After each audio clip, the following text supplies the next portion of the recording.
high above the world, where the air grows thin and the mountains pierce the clouds.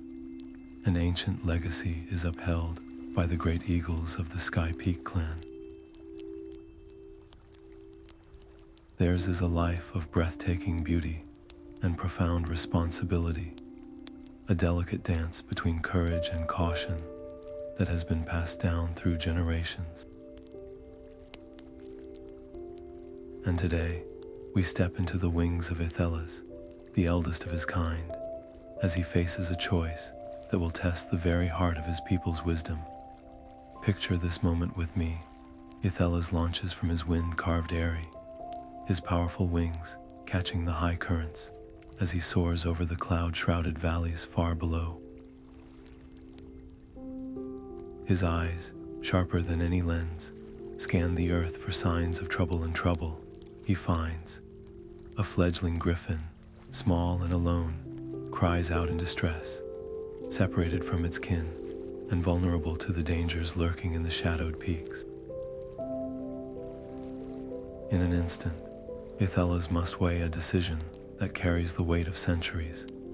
To intervene is to save a life, to honor the deep instinct of guardianship that runs in his blood. But to act is also to risk exposure, to draw the attention of a growing darkness in the mountains that his clan has long avoided. This is the eternal dilemma of the great eagles, a legacy of protection tempered by generations of grief, a reminder that every choice to engage comes with a cost. We're about to journey into that story together, exploring how the great eagles choose their battles and why their skyborne wisdom still echoes with meaning for all of us. And before we dive deeper, I'd love to know, where are you joining from tonight, and what time is it there? Let me know in the comments below. There's something beautiful about imagining all of us, scattered across the world, sharing in this tale of courage and care. This isn't just a story about mythical creatures, it's a reflection on the choices we all face when compassion calls us to act, even when the outcome is uncertain. It's about the tension between isolation and involvement, between protecting ourselves and stepping into the fray for the sake of others.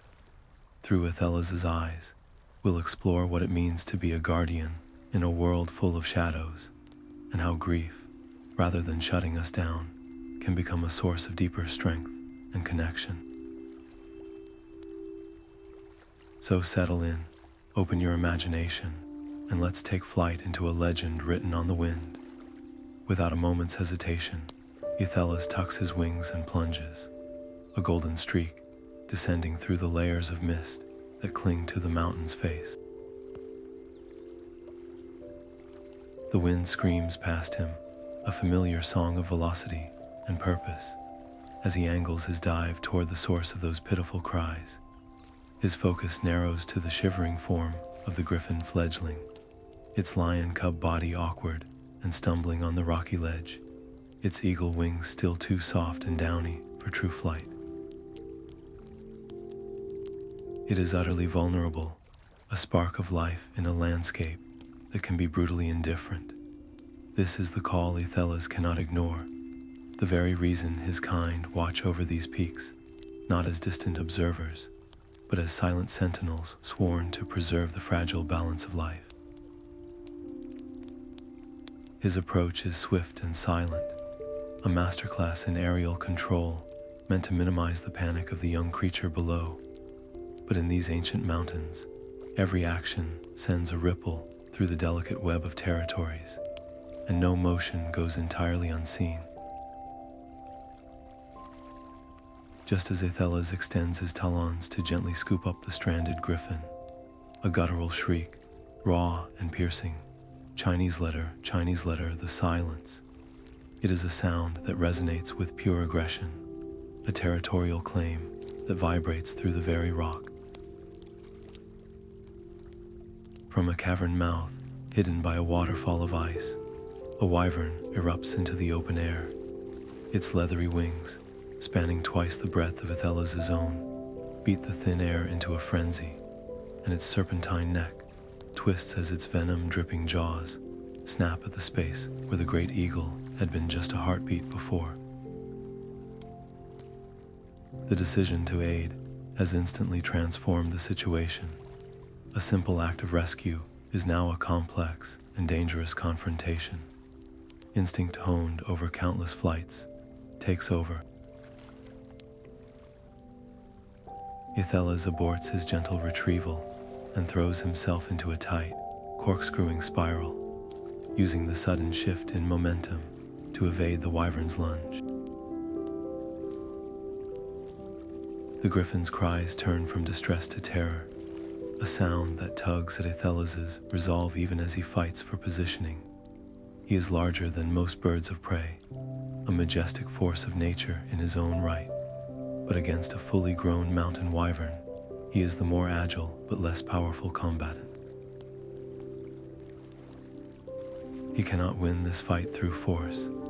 He must rely on wit, speed, and an intimate knowledge of the wind currents that flow like invisible rivers between the peaks.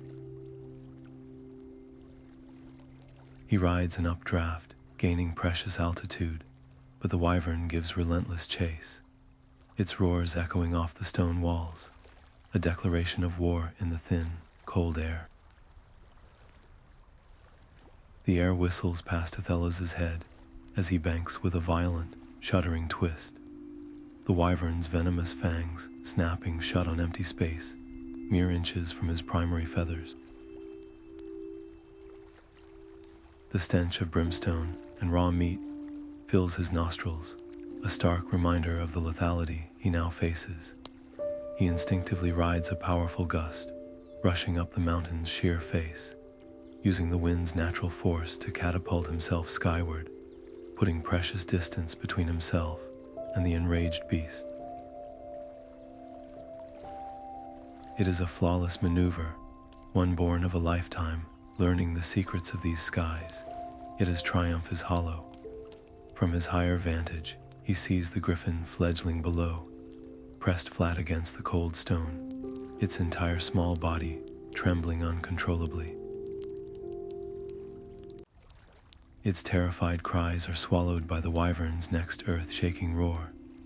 In that suspended moment, a cold dread grips Ethelas's heart, colder than the highest glacial winds. This was not part of the calculation. His intention was a swift, silent rescue, an act of mercy that would leave no trace. Instead, his intervention has amplified the danger 100-fold. He has not only failed to secure the Griffin's safety, but has painted a target on both of them.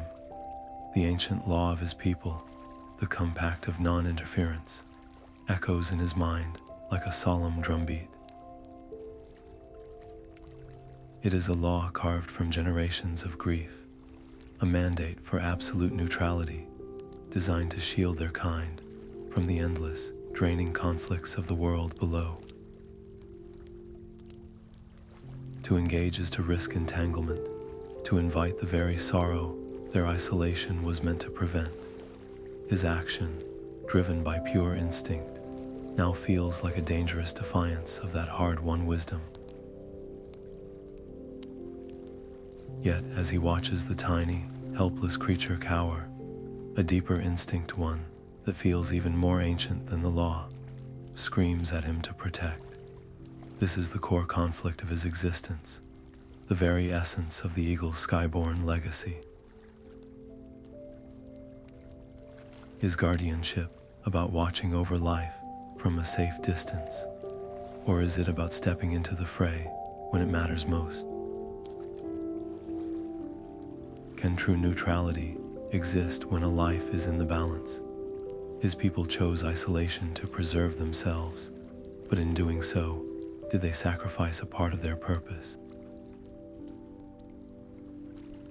These thoughts crash over him in a single, overwhelming wave, a turmoil mirrored by the chaotic winds buffeting his wings. There is no time for resolution. The wyvern, thwarted and enraged, completes its wide, circling turn, its slitted eyes locking onto Ethelas with renewed, predatory focus. It tucks its own wings and plunges into a direct, murderous dive, no longer just defending its territory, but now intent on the kill. The wind screams around its jagged horns. Ethelas has seconds to choose: abandon the Griffin to its fate and flee to the safety of the High Eyrie, upholding the law but forever staining his spirit, or double down on his choice and commit to a battle he cannot possibly win alone. The Wyvern's challenge is no longer just a physical threat. It is a test of his very soul, forcing him to decide what kind of guardian he truly is. There is no more time for debate, no space for the luxury of doubt. Ethelas sees it in the Wyvern's coiled muscles, in the way its head lowers for the final, killing strike, a predator's absolute commitment.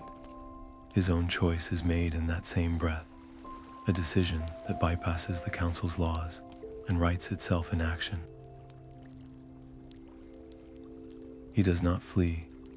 Instead, he drops from the sky like a stone, a controlled fall that brings him crashing onto the ledge beside the terrified Griffin. His great wings buffet the small creature, not with force, but with a protective mantle, and his sharp cry is not one of challenge, but of urgent guidance. He nudges the fledgling, herding it away from the open ledge and toward the mountain's face. His eyes, scanning the sheer rock with desperate speed, find what he seeks: a dark fissure in the stone, almost invisible behind a curtain of ancient, wind-sculpted ice. It is a tiny sanctuary, a crack just wide enough to offer a desperate hope.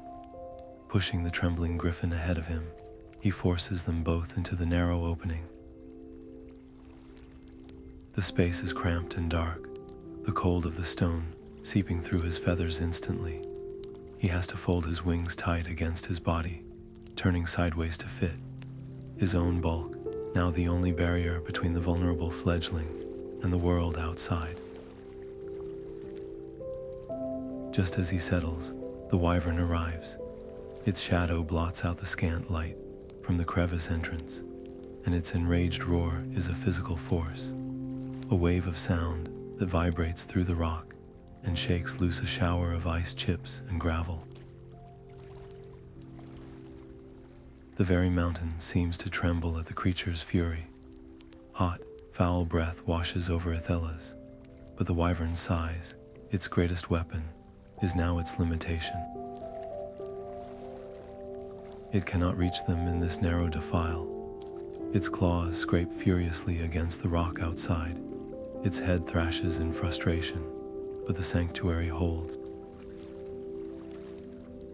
In the sudden, relative quiet of their shelter, a silence punctuated only by the Griffin's panicked shudders and the Wyvern's muffled raging, Ethelas is left alone with the enormity of what he has done. A profound and complex emotion washes over him, a turbulent mix of fierce pride and cold, creeping dread. The pride is clear and bright. He has saved a life. He has honored the oldest calling of his kind, a deep-seated instinct to protect the helpless that he believes is the true core of their legacy, far older than any law of isolation.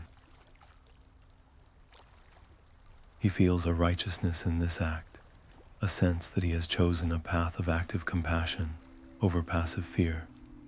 This small, shivering life is safe because of his courage, and that knowledge burns within him like a steady flame. But the dread is a shadow that quickly cools that flame. This act was not a silent, unseen mercy. It was a loud, violent, and very public defiance. The Wyvern's roars have not gone unnoticed. In these silent, watchful mountains, such a disturbance is like a beacon. Other, darker things that dwell in the high crags will have heard. More importantly, his own people will have heard. The Sky Peak clan prizes silence and secrecy above all else. Their hidden roosts are their greatest defense. His actions today have sent a shockwave through that carefully maintained silence. He can already envision the stern, disappointed faces of the Elder Council, led by Orin. They will not see a hero, they will see a reckless fool who has potentially jeopardized the safety of every eagle in the clan for the sake of one outsider.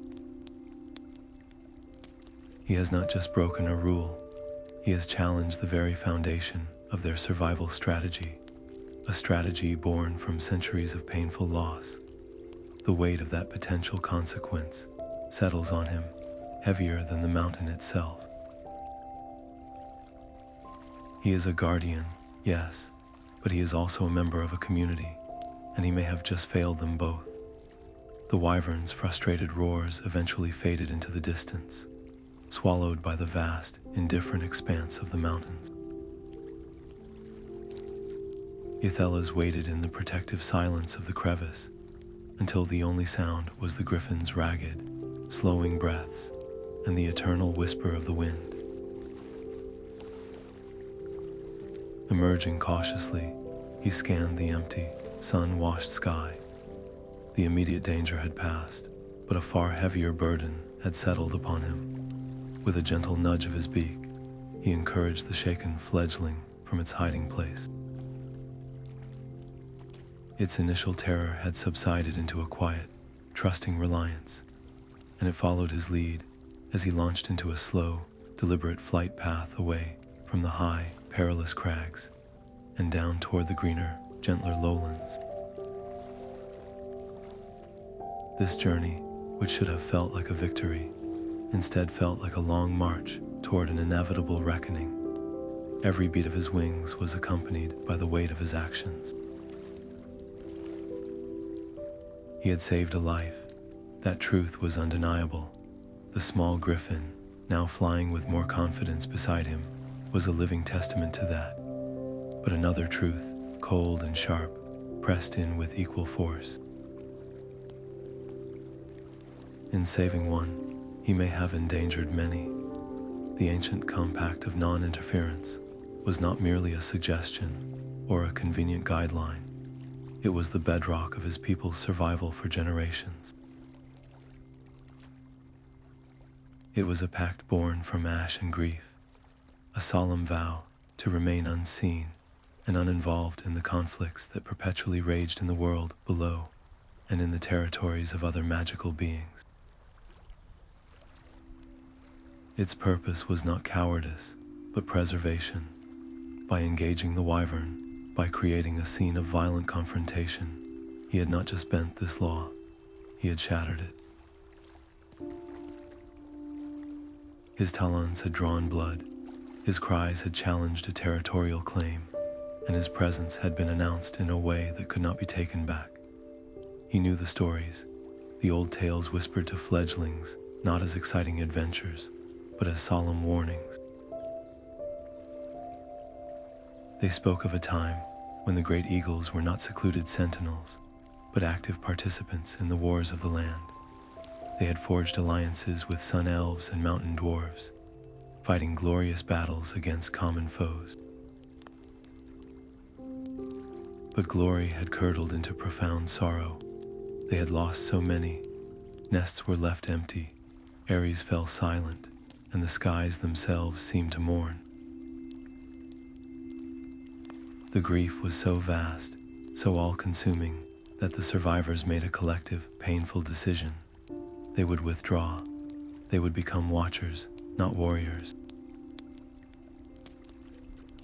Their compassion would be expressed through silent vigilance, not direct intervention. The compact was their shield, their way of ensuring their species would not be dragged into another conflict and bleed itself dry for causes not their own. And now, Ethelas, the eldest of the current generation, had taken it upon himself to crack that shield. As the familiar peaks of his clan's territory came into view, his heart felt like a stone in his chest. The Eyrie was not just his home, It was a sanctuary of silence and order, a place where the wind carried whispered debates and the wisdom of ages, not the echoes of battle. He would have to land before the Council of Elders and recount his actions. He would have to stand before figures like Elder Orin, whose own mate had been lost long ago in the very conflicts the compact was designed to prevent, and explain why he believed his instinct to protect one Griffin was more important than the safety of every eagle in the Sky Peak clan. It was not a question of if he would be judged, but how severely. The punishment for violating the compact was exile, a fate considered worse than death, for an eagle separated from their clan is an eagle stripped of their very identity. He delivered the Griffin, Fledgling, to the edge of a known Griffin hunting ground, watching as it let out a hopeful cry that was soon answered by a distant, relieved call from its kin. His mission, in the narrowest sense, was complete, but as he turned alone toward the towering spire of his home, the successful outcome offered no comfort.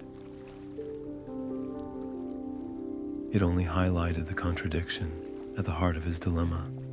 His action had a positive result. A life was saved, a family reunited. Yet, according to the laws he was sworn to uphold, the action itself was a transgression. This was the paradox of the guardianship legacy. Is it better to do a right thing for the wrong reason, or a wrong thing for the right reason?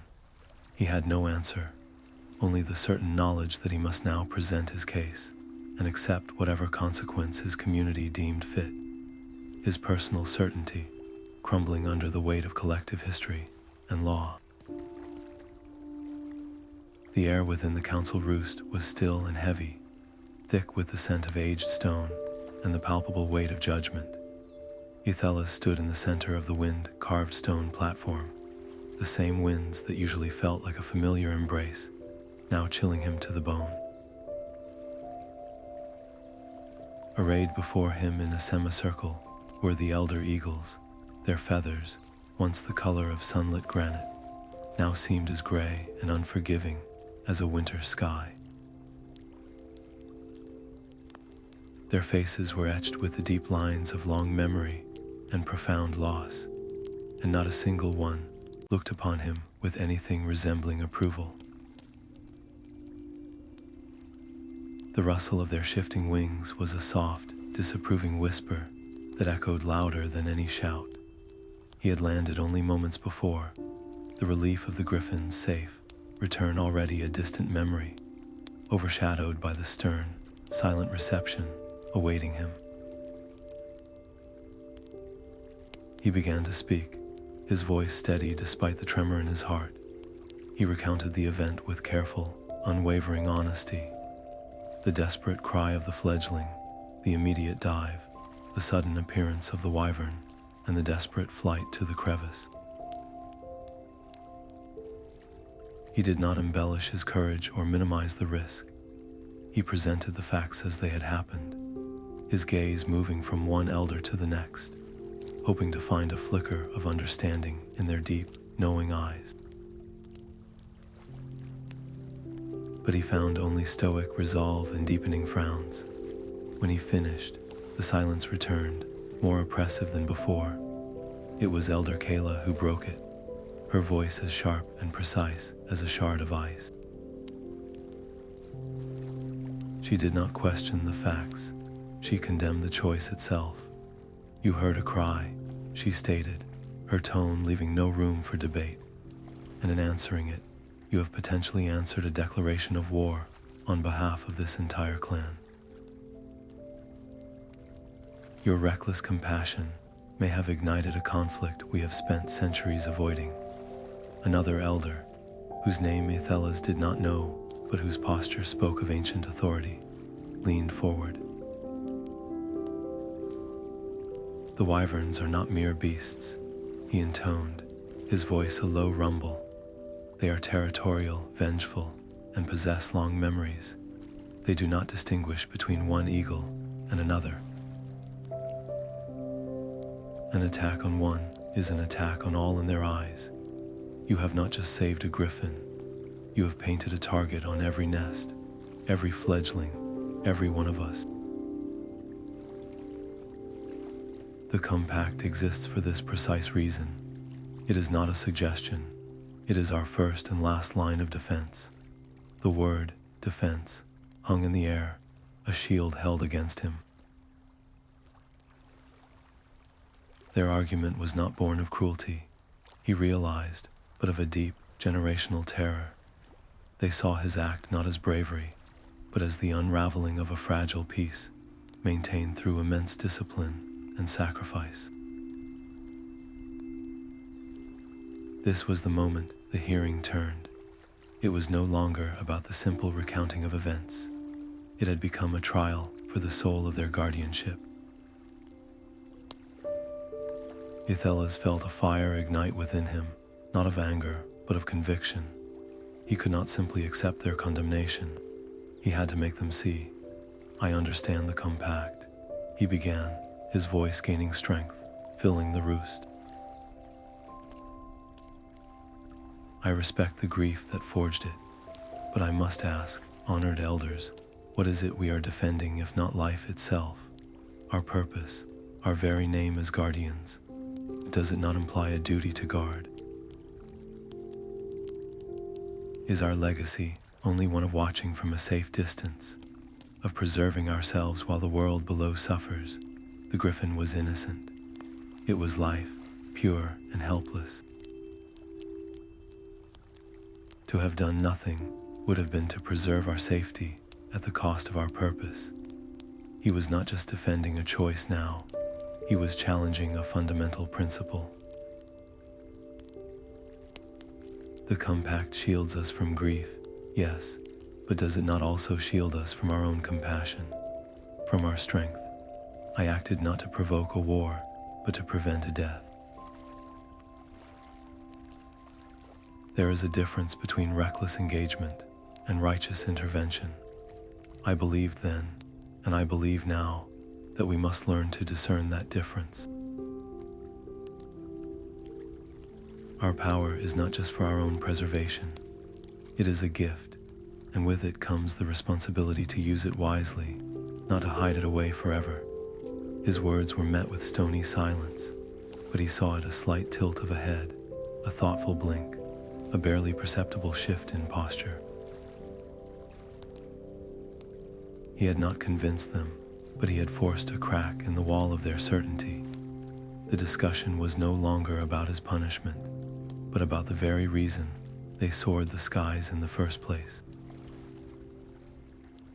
It was then that Elder Orin stirred, a slow and deliberate movement that drew every eye in the roost.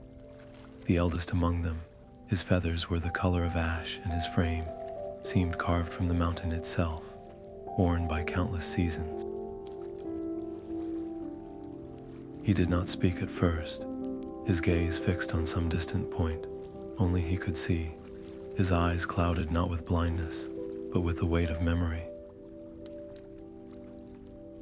When his voice finally emerged, it was not the sharp crack of condemnation like Kayla's, but a low, weathered sound, like wind moving through a deep canyon, carrying the dust of ages.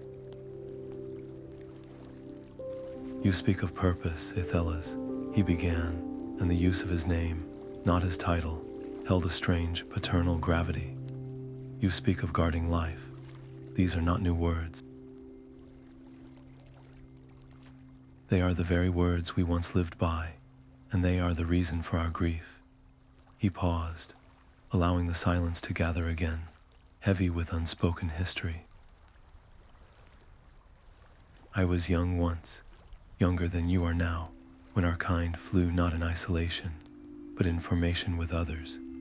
We fought alongside the sun elves of the Golden Woods, our shadows falling in unison upon fields of battle. We partnered with the mountain dwarves, our keen eyes guiding their artillery from the skies. We believed, as you do, that our strength was a gift to be shared, that our purpose was to stand against the darkness wherever it festered. It was a time of great alliances and glorious songs. His voice, which had warmed slightly with the memory, then grew cold and hollow. But songs are not history. The glory faded, and all that remained was the cost. His gaze swept across the younger eagles, listening intently from the outer perches. The darkness we fought was not a single beast on a ledge. It was a tide, a consuming shadow that did not distinguish between elf, dwarf, or eagle. It took our strongest, our brightest. I watched my own brother, a warrior whose cry could shake the clouds, torn from the sky by a net of dark magic. I saw nests, full of eggs and promise, reduced to cinders by a foe that held no territory we could defend, only a hatred we could not comprehend. We gave our lives for causes that were not our own, for allies who, in the end, could not protect. We bled for a world that continued its conflicts long after we had withdrawn to mourn our dead. He turned his ancient eyes fully upon Ethelas, and in them was an ocean of sorrow so deep it seemed to swallow the light. The compact was not born from fear, young one. It was carved from loss. It was written with the tears of an entire generation. It is the promise we made to the fallen, that we would not let their sacrifice be for nothing, that we would ensure our kind endured. You think you are choosing a single battle, but you do not see the path it creates. One act of compassion leads to an expectation. An expectation leads to an obligation. An obligation leads to a war, not of our choosing. Choosing battles carelessly is not bravery. It is an invitation to sorrow. It is a debt that can only be paid with the lives of those you are sworn to protect. The warning hung in the air, absolute and final. It was the unassailable argument, the foundational truth of their existence. Yet as Aethelas met the elder's gaze, he saw something else lingering in those depthless, clouded eyes. It was not just the pain of memory, it was a profound weariness with it. Behind the stern warning, the elder's voice had held a tremor, not of weakness, but of something else entirely. A faint, almost imperceptible note of longing. It was as if, in recounting the vibrant alliances of the past, he had briefly remembered not just the pain of their end, but the purpose they provided. He had spoken of glory with disdain, but a ghost of its feeling had touched his words. Ethelas sensed that Elder Orin was not just warning him away from the past. He was confessing a deep, buried fatigue with the isolated present.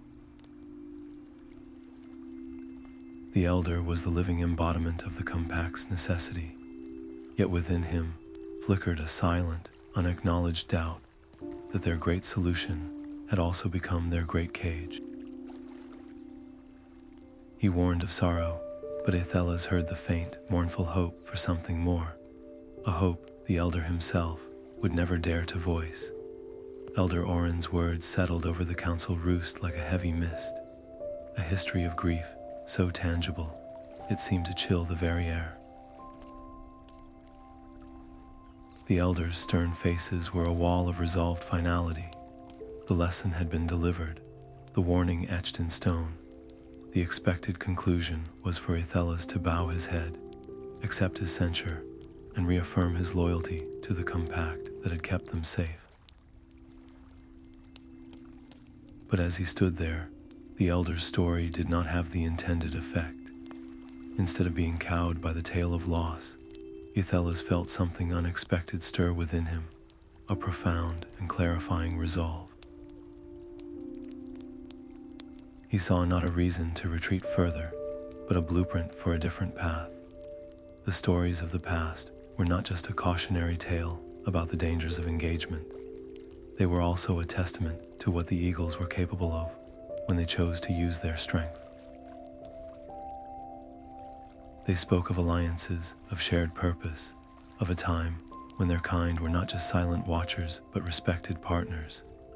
The grief that followed was real and devastating, but the reaction, to withdraw completely, felt to Ethelas like healing a broken wing by never flying again.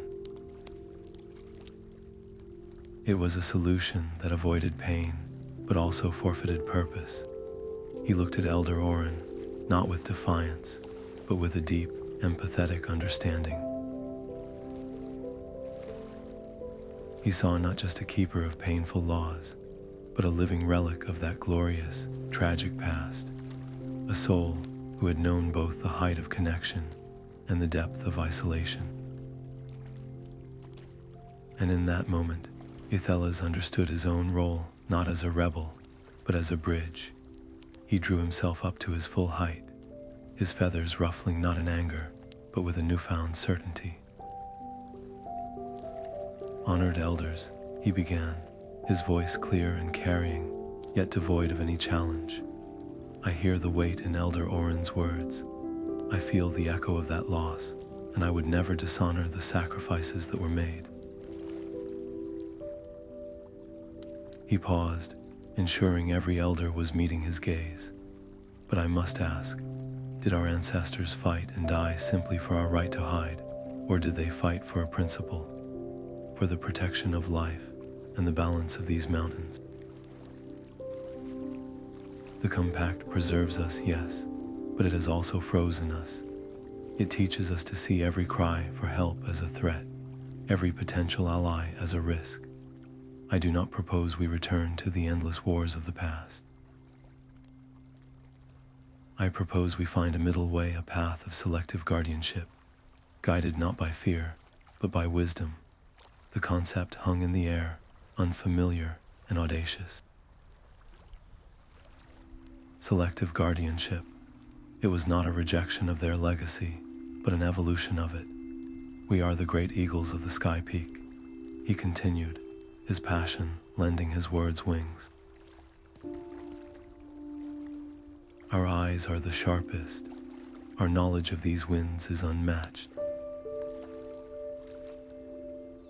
Should we not use that wisdom to discern which battles are worth the cost? To know when a single act of compassion can prevent a greater conflict rather than start one, to choose when to be watchers and when to be guardians in truth. This is how we can truly honor the legacy of those we lost, not by hiding from their memory, but by learning from their experience and forging a smarter, more courageous future." He knew words alone were not enough. To prove his commitment was not mere recklessness. He needed to offer action that matched his rhetoric. "The Wyvern is the immediate concern," he stated, shifting from philosophy to practicality. "Its aggression is a symptom of a problem we do not yet understand. I will not lead us blindly into a fight. Instead, I volunteer to scout its territory alone. I will observe its movements, learn its patterns, and discover what drives its anger. I will gather information without engagement, without provoking a conflict. Let my actions be the first test of this principle. Let us choose to understand before we choose to condemn or ignore." It was a bold, dangerous offer, a mission that placed him directly in the path of the very danger the elders feared, but it was framed not as a provocation, but as a responsible, strategic first step. The reaction in the roost was immediate and fractured. A low murmur ran through the assembled eagles. Among the younger generation, those who had only ever known the silent, watchful isolation, a spark was lit. They leaned forward, their eyes alight with a curiosity they had never been allowed to voice.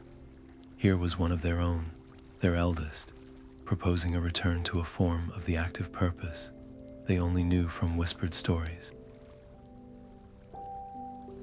In their faces, Ethelas saw not outright support, but a wary, hopeful respect, a recognition of courage that resonated with their own untested spirits. But from the Council of Elders, the response was a storm of opposition. Elder Kayla's voice cut through the murmur like a knife. This is folly layered upon folly. You would venture into the heart of the danger you yourself created. This is not strategy. It is a pursuit of your own pride, and it will bring its wrath down upon you and all who might feel compelled to aid you. Other elders nodded vigorously, their expressions dark with the certainty of impending disaster. They saw his vow not as a compromise, but as a deeper escalation, a doubling down on a fatal mistake. They believed his resolve was a youthful fire that would only consume him and threaten the embers of their entire clan. The council was now visibly divided, not along lines of age alone, but along the fundamental fault line of their identity. Were they preservers of a past peace, or could they be architects of a new one? Ethelas stood in the center of that divide, his solitary offer hanging in the balance, having swapped the certainty of judgment for the far more uncertain path of proving a possibility no one else dared to believe in. The wind that whipped across the jagged, knife-edged ridges was different here. It carried not just the clean scent of high ice and stone, but the acrid, smoky odor of Wyvern, a scent Aethelas had been taught from Fledgling hood to associate with mindless aggression and territorial fury. He flew with a hunter's caution, his every movement calculated for silence and concealment. He rode the thermals that rose from the sun-warmed rock faces, his shadow a fleeting, barely perceptible smudge against the granite, his own breathing shallow and controlled.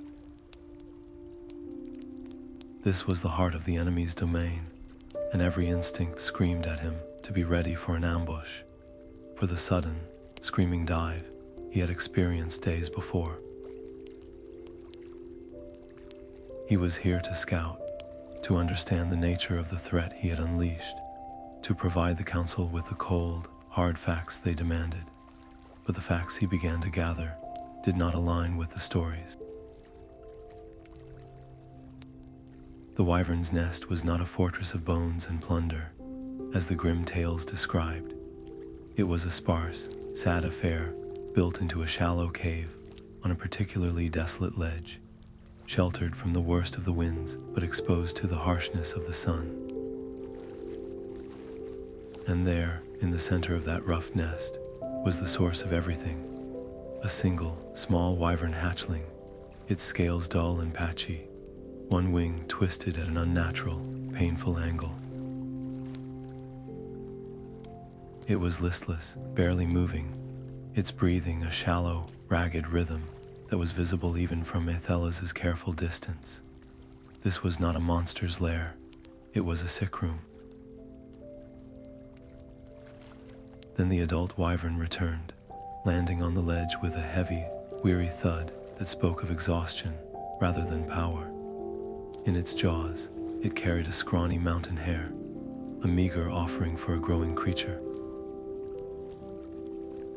It nudged the hatchling gently, a gesture so tender and anxious, it was utterly disarming.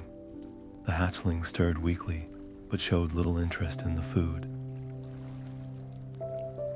A low, rumbling sound emerged from the adult, not a roar of challenge, but a deep, vibrating keen of distress that was far more unsettling than any threat. This was the sound Ethelas had mistaken for pure rage. Now, hearing it in this context, he understood its true texture. It was a song of desperation, a parent's helpless anguish. The pieces clicked into place with a clarity that was almost painful. The wyvern's violent attack near the Griffin fledgling wasn't an act of random territorial dominance. It was a frantic, overblown defense, a predator driven to the brink of starvation and despair by the plight of its young would see any large creature approaching its territory, be it griffin, eagle, or anything else, as a potential threat to its vulnerable offspring. Its aggression was not the action of a mindless beast. It was the calculated, desperate strategy of a protector. Every snap of its jaws, every echoing shriek, had been a message: stay away from my child. This revelation settled over Ethelas not as a triumph of observation, but as a profound and humbling weight. The council's view, the view he himself had held until this very moment, was a simplistic caricature. They had categorized the Wyvern as merely an outsider, an aggressor, a monolithic threat to be avoided or destroyed. They had not allowed for complexity, for motivation, for the universal language of parental fear that transcends species and allegiances. The compact, for all its wisdom in preventing large-scale wars, had fostered a dangerous blindness.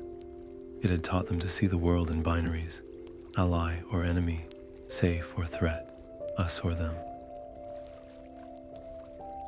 It had not prepared them for the vast, complicated gray area in between, where a feared monster could also be a grieving parent, and where an act of perceived aggression could be a cry for help in a language they had never bothered to learn. His mission had shifted entirely. He was no longer just scouting a threat.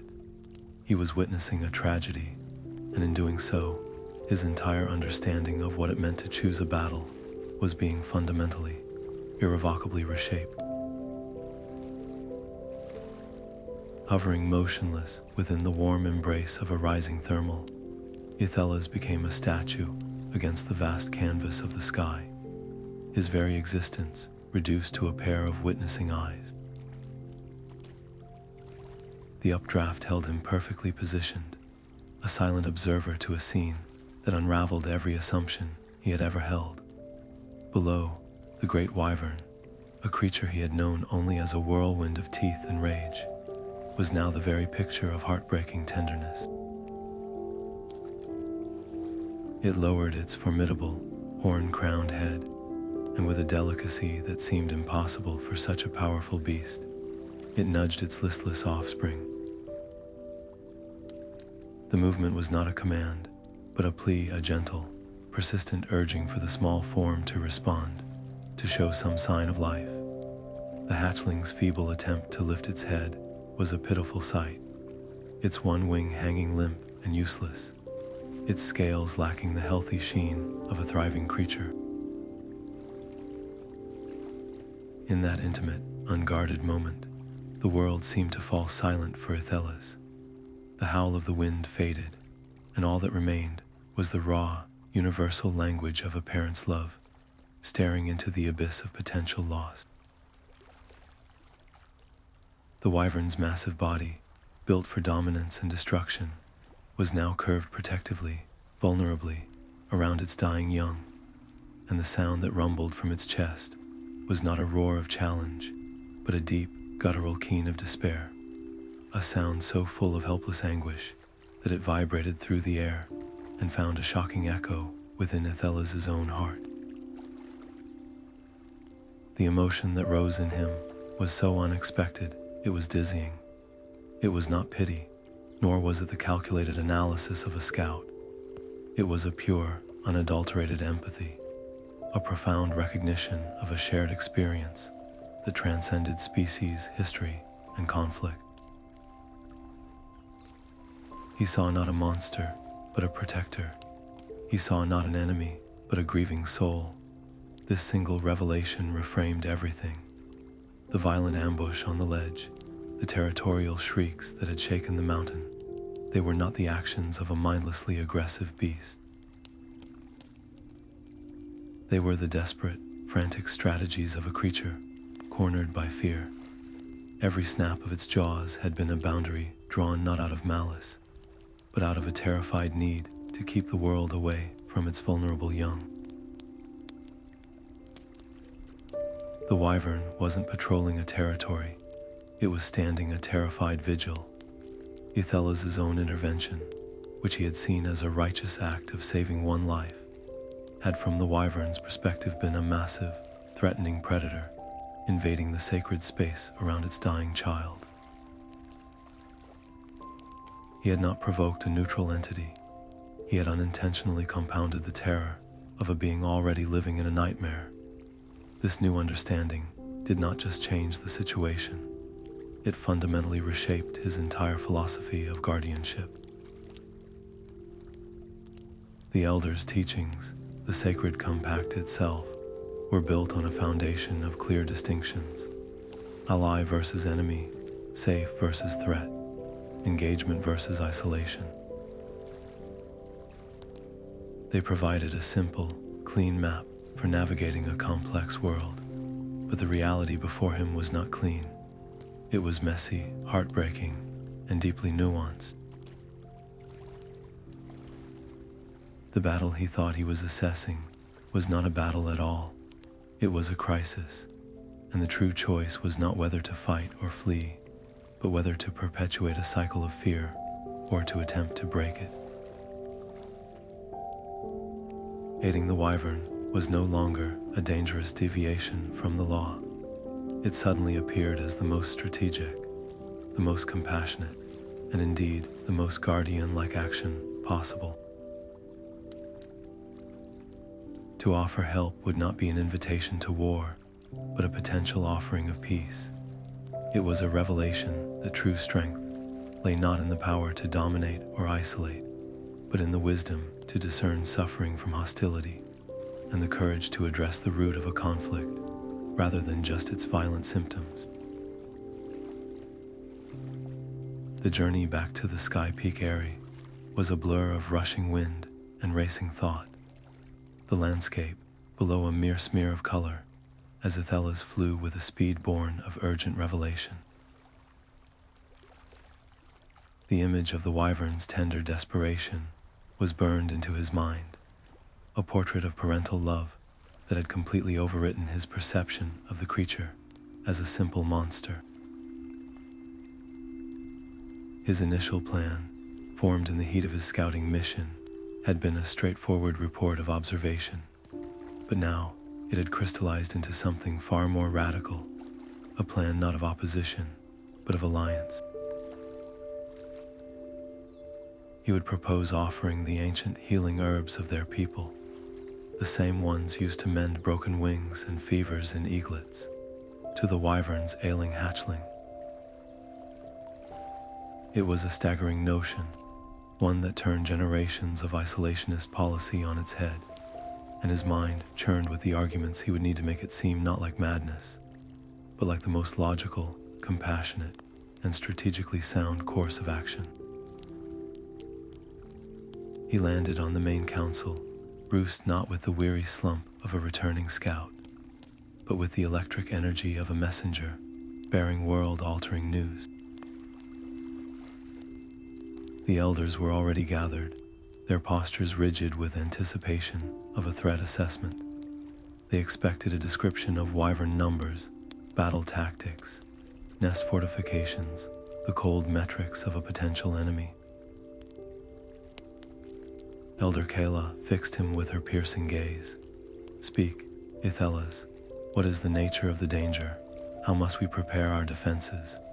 Her question was a closed door, already assuming the conclusion of conflict. Ethelas took a steadying breath, choosing his words with the care of one handling a fragile egg. "The danger is not what we believed," he began, his voice calm but firm.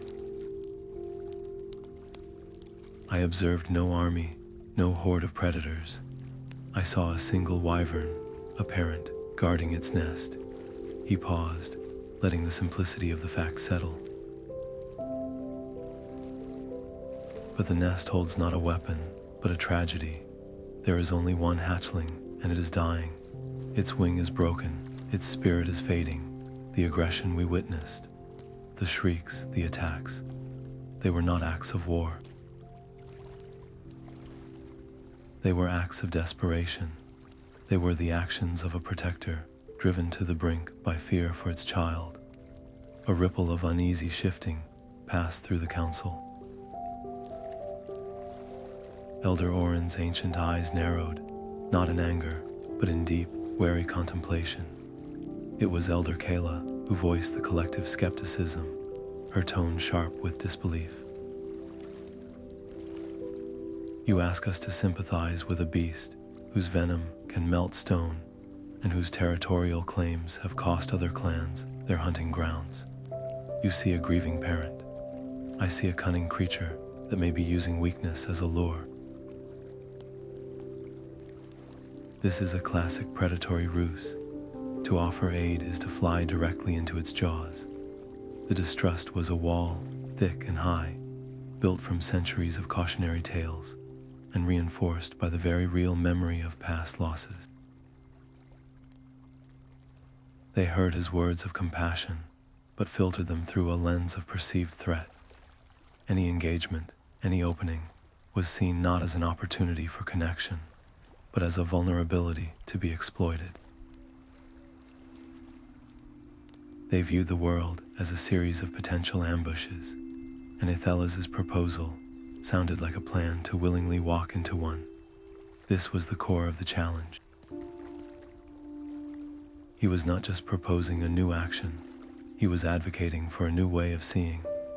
He had to reframe compassion itself, not as a sentimental weakness, but as a form of profound strategic strength. I am not asking for sympathy based on a feeling, he countered, his voice gaining intensity. I am proposing a strategy based on observation. Think of it not as helping an enemy, but as neutralizing a threat at its source. A cornered, desperate animal is the most dangerous kind. Its actions are unpredictable and violent because it has nothing left to lose. But what happens if we ease its desperation? If we offer a chance for its young to live? He let the question hang in the air, a new concept for them to consider. By offering healing, we are not showing weakness. We are demonstrating a strength so great it can afford to be generous.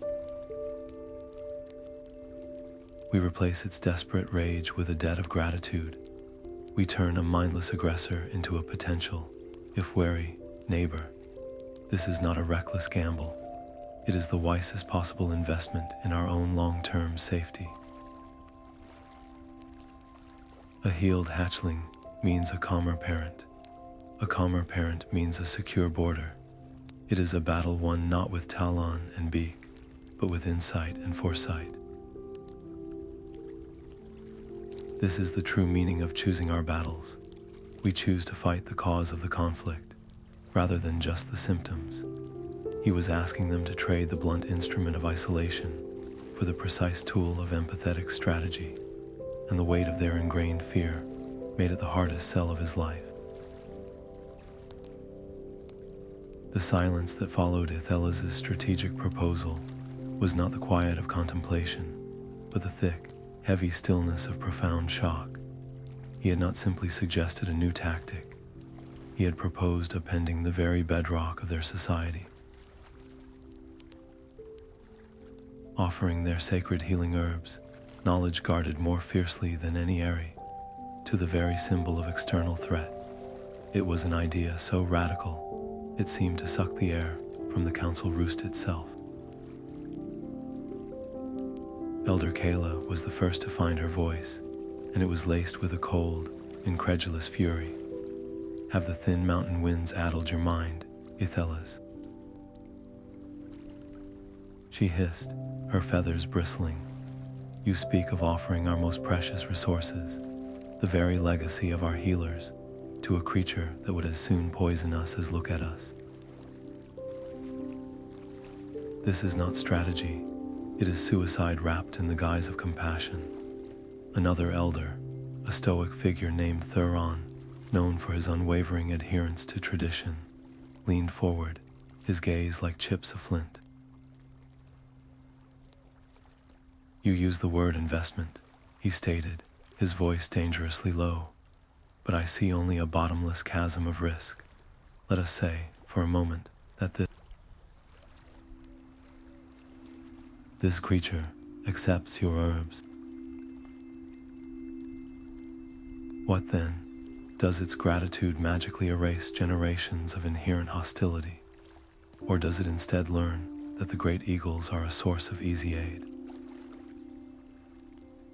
What happens when the next wyvern falls ill, or the next, and they all come circling our peaks, not with aggression, but with demands? You would trade the clear, defensible border of fear for the blurred, treacherous line of dependency. We would become not guardians, but servants to every needy beast in the mountain range. The fear of betrayal was even more potent. An elder named Lyra, her voice trembling not with age, but with visceral alarm, gave voice to the darkest suspicion. And how can we possibly trust this? This thing? This is not some lost Griffin fledgling. This is a wyvern. Their cunning is legendary. What if this entire display of weakness is a performance? A ruse to lower our defenses, to learn the locations of our roosts, to discover which herbs we value most so they can destroy them. You walk in here with a tale of a dying hatchling and ask us to risk the safety of every egg in every nest on the strength of your interpretation of its parent's mood. We have survived by assuming the worst of outsiders. To assume the best now is to gamble with the lives of our entire clan.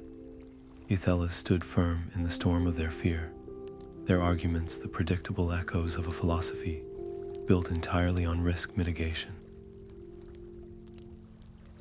He had anticipated this. You speak of the danger of showing weakness, he countered, his voice rising to meet theirs not in volume, but in conviction. But I ask you, what is truly weaker? To remain forever barricaded behind our walls of mist, governed by fear of what might happen, or to dare a calculated act of strength that could permanently alter the landscape of our safety?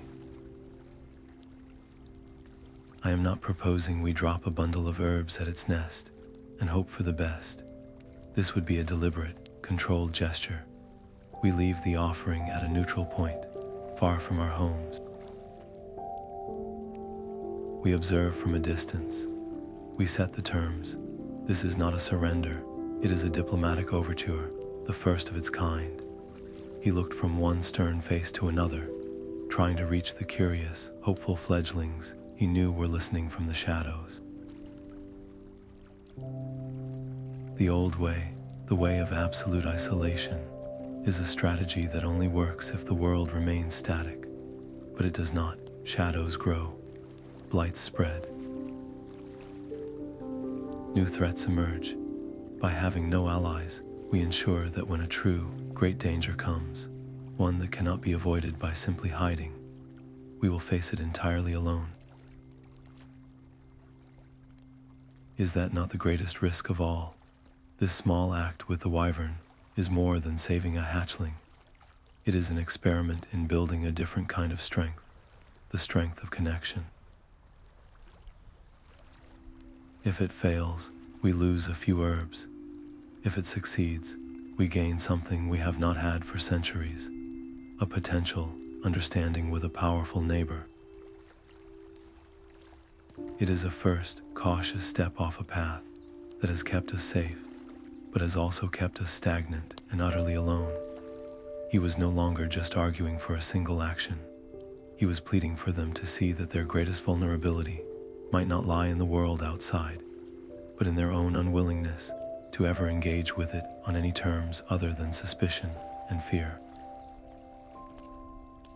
A palpable crack splintered through the once unified spirit of the Sky Peak clan, a fracture line running not between age groups, but straight through the heart of their shared identity.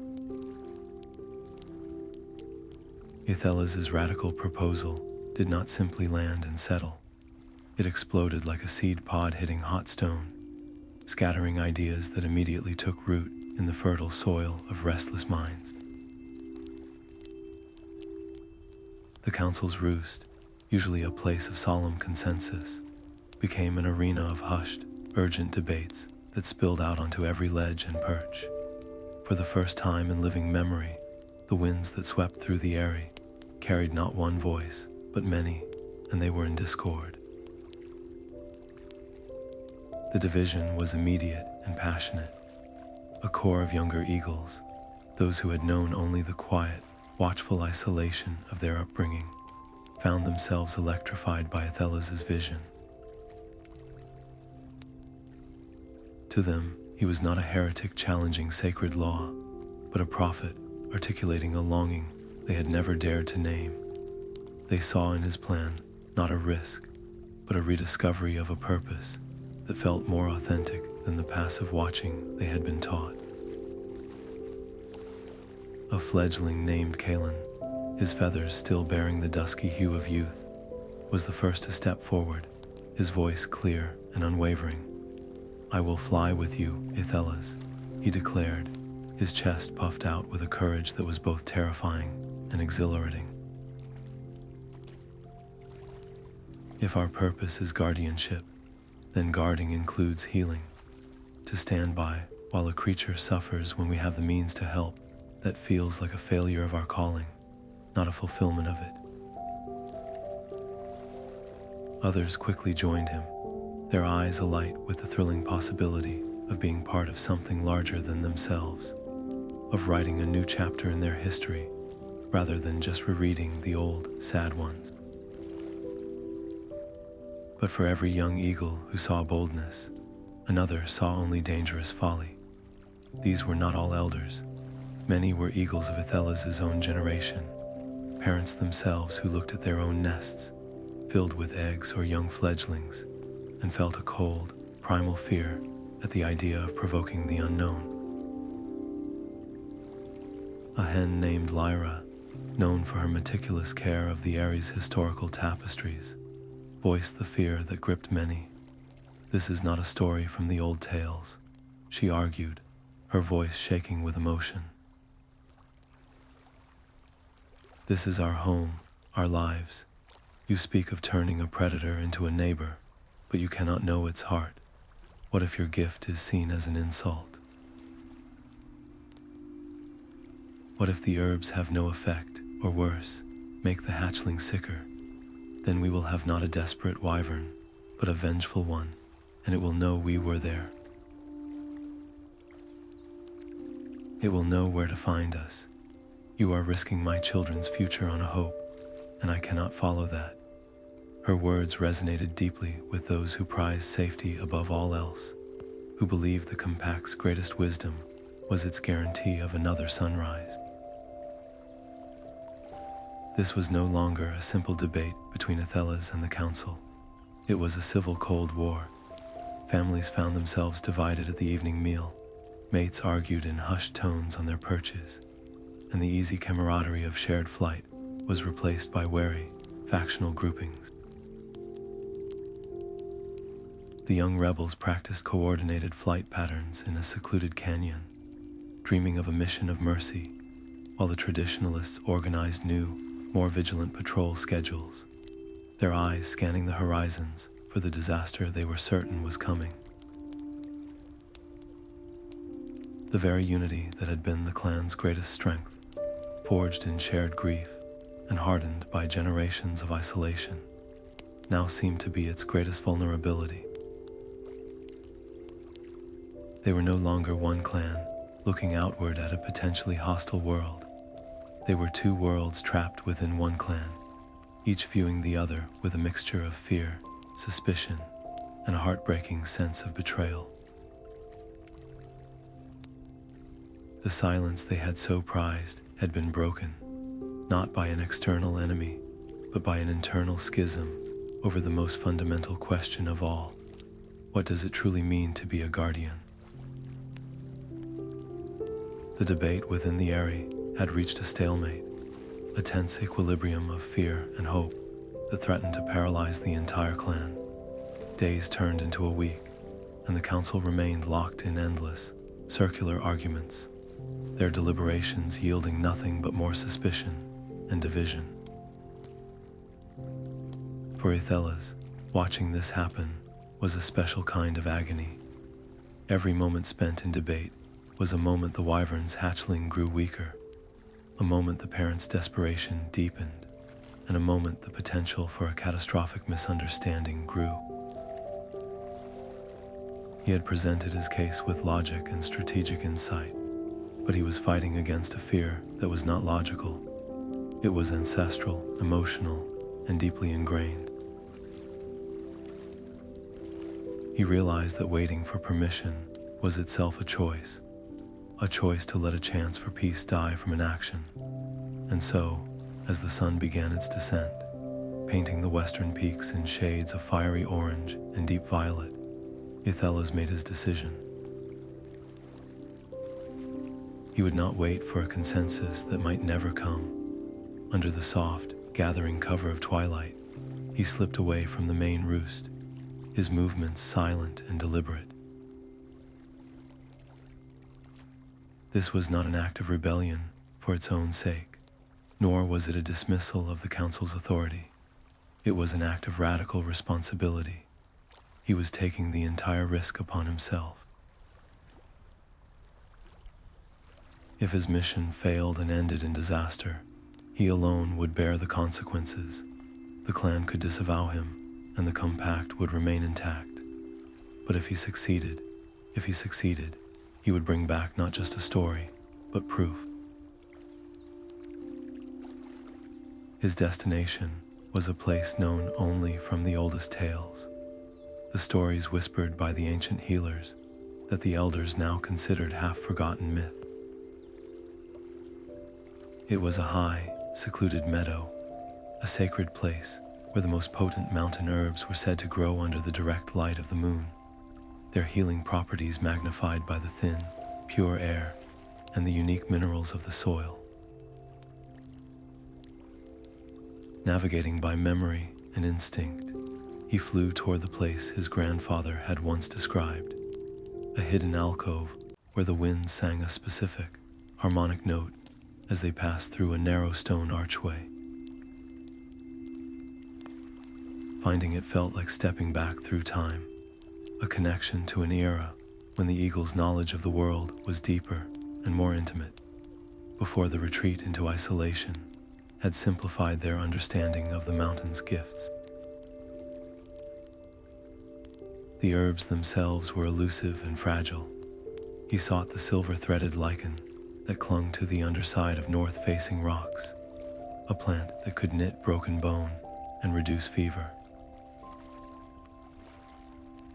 He carefully harvested the tiny, star-shaped blue flowers, whose nectar was a powerful anti-venom and healing salve. Each plant he collected was a piece of his people's forgotten legacy, a testament to a time when their role was not just to watch, but to nurture and heal. As he worked, the full weight of his solitude pressed upon him. The stars emerged, cold and brilliant in the vast blackness above, and the world felt immense and silent. He was utterly alone, a single spark of intention against the indifferent scale of the mountains. This gamble was immense. He was not just carrying herbs, he was carrying the fragile hopes of every young eagle who had dared to believe in a different future, and he was risking the furious condemnation of every elder who saw his actions as the ultimate betrayal. The rift in the clan would either be bridged by the success of this mission, or it would be torn into a canyon from which they might never recover. His wings beat a steady rhythm against the darkening sky, each stroke a commitment to a path of terrifying and beautiful uncertainty. The journey to the Wyvern's lair was the longest flight of Ethelas' life, each beat of his wings measured and deliberate, the bundled healing herbs a fragile, precious weight in his talons. The air grew thick with the acrid scent of the creature's territory, a smell that once signaled pure danger, but now carried a new, more complex meaning, the scent of desperation and a parent's fear. He approached not with the silent stealth of a scout, but with a deliberate, visible slowness, making his descent a clear announcement of his presence rather than a secret approach. He chose a landing spot on a wide, flat rock, a respectful distance from the nest's entrance, a space that was neither a challenge nor a threat. His heart hammered against his ribs, a frantic drumbeat that seemed deafening in the tense silence of the crags. As his talons scraped against the stone, settling his weight, he immediately adopted a non-threatening posture. He kept his magnificent wings folded tightly against his body, making himself appear smaller, and he deliberately turned his head to the side, avoiding the direct, predatory stare that could be misread as a challenge. Then he did something no eagle had ever done in the presence of a wyvern. He began to emit a series of low, soft, guttural calls, not the fierce cries of his kind, but a sound he had learned from observing ancient, gentle ridgeback goats, a deep, humming, vibrating rumble that resonated in his chest and projected calmness, a universal sound of non-aggression. It was a gamble, using a language not his own to speak a message he desperately needed to be understood. For a long, heart-stopping moment, nothing happened. The only sound was the whistle of the wind through the jagged stones. Then, the massive, serpentine head of the wyvern emerged slowly from the shadowed entrance of its cave. Its eyes, great slitted orbs of molten gold, fixed upon him with an intensity that felt like a physical weight. Ethelas forced himself to remain perfectly still, to continue the soft, calming hum, though every instinct screamed at him to launch into the sky and flee. The wyvern's head weaved slightly, its gaze flicking from Ethelas's face to the bundle of herbs in his talons and back again. He could see the tension in its powerful neck muscles, the way its own wings were half unfurled, ready to explode into action. It was a creature poised on a knife's edge between its ingrained fury and a bewildering, unprecedented curiosity. The wyvern let out a low, warning rumble of its own, a sound that vibrated through the rock beneath Ethelas's feet. It was a question and a threat woven together, but it was not an attack. It did not lunge. It did not unleash the torrent of fire he knew it possessed. It simply watched him, its intelligent eyes processing the bizarre scene. A natural enemy landed openly in its domain, making strange, gentle noises and holding out strange, fragrant plants. Ethelas, moving with painstaking slowness that made his muscles ache, dipped his head toward the herbs in his grasp, then gently nudged the bundle forward with his beak, placing it on the rock between them. He then took 2 careful steps backward, increasing the distance, demonstrating that the offering was free and clear, with no strings attached. This was the most fragile moment, a breath held between 2 worlds. The wyvern's gaze remained locked on him, its suspicion a palpable force. Yet beneath that suspicion, Ethelas sensed something else, a flicker of recognition. Not of him, but of the herbs themselves. Their sharp, clean scent cut through the stale odor of sickness and despair that hung around the nest. The wyvern's nostrils flared, and its head tilted almost imperceptibly. It was a tiny gesture, but in the language of predators, it was monumental. It was the first sign of a question being asked instead of an attack being launched. The truce was not built on trust. That was still a distant, fragile dream, but on something just as powerful in that moment, a mutual and desperate need. The wyvern needed a miracle for its child. Ethelas needed to prove that compassion could be a stronger force than fear. And in that silent, suspended understanding, the first thread of a new possibility was spun between them. Holding his breath, Ethelas took the final, crucial steps. With a movement so deliberate it felt like time itself had slowed, he lowered the precious bundle of silver-threaded lichen and star-shaped blue flowers onto the sun-warmed stone, placing it carefully just an arm's length from the wyvern's massive, scaled foreclaw. This was the moment of purest vulnerability, the point of no return. He had offered not a challenge, but a gift, and now he had to prove his intentions were peaceful by surrendering all advantage. Immediately, he began to back away, not with a hurried retreat that might signal guilt or fear, but with a slow, respectful withdrawal, his body language subdued, his gaze averted in a universal sign of deference. Each step increased the distance between them, a visible demonstration that he was ceding control of the encounter entirely to the wyvern. He settled on a rocky outcrop, a safe distance away, folding his wings and becoming as still and non-threatening as a statue, a silent witness to whatever happened next. For several heartbeats that felt like an eternity, the wyvern remained frozen, its great head hovering over the unfamiliar offering. Its slitted pupils were dilated with a mixture of deep suspicion and raw, bewildering curiosity. This was not food. This was not a weapon. It was something entirely outside its experience. Its massive nostrils, each the size of Ethelas's fist, flared wide, drawing in the scent of the herbs. The aroma was sharp and clean, a potent mix of mint, iron-rich earth, and something else, a magical vibrancy that cut through the stale, sickly odor of despair that had clung to the nest. The wyvern's head tilted, a gesture of pure animal puzzlement. It looked from the herbs to Aethelas, then back to the herbs, its intelligent mind clearly struggling to categorize this event. Was it a trick, a poison? Its instinct, forged in a lifetime of conflict and survival, screamed at it to bat the strange plants away, to incinerate them with a burst of flame. But then, a soft, weak cry echoed from the darkness of the cave behind it.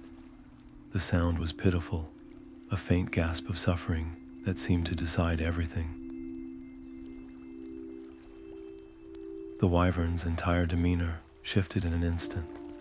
The aggressive tension in its powerful shoulders eased, replaced by a different kind of intensity, a focused, urgent need. With a tenderness that was breathtaking to witness, it lowered its head and used the very tip of its razor-sharp snout, with impossible delicacy, to nudge the bundle of herbs.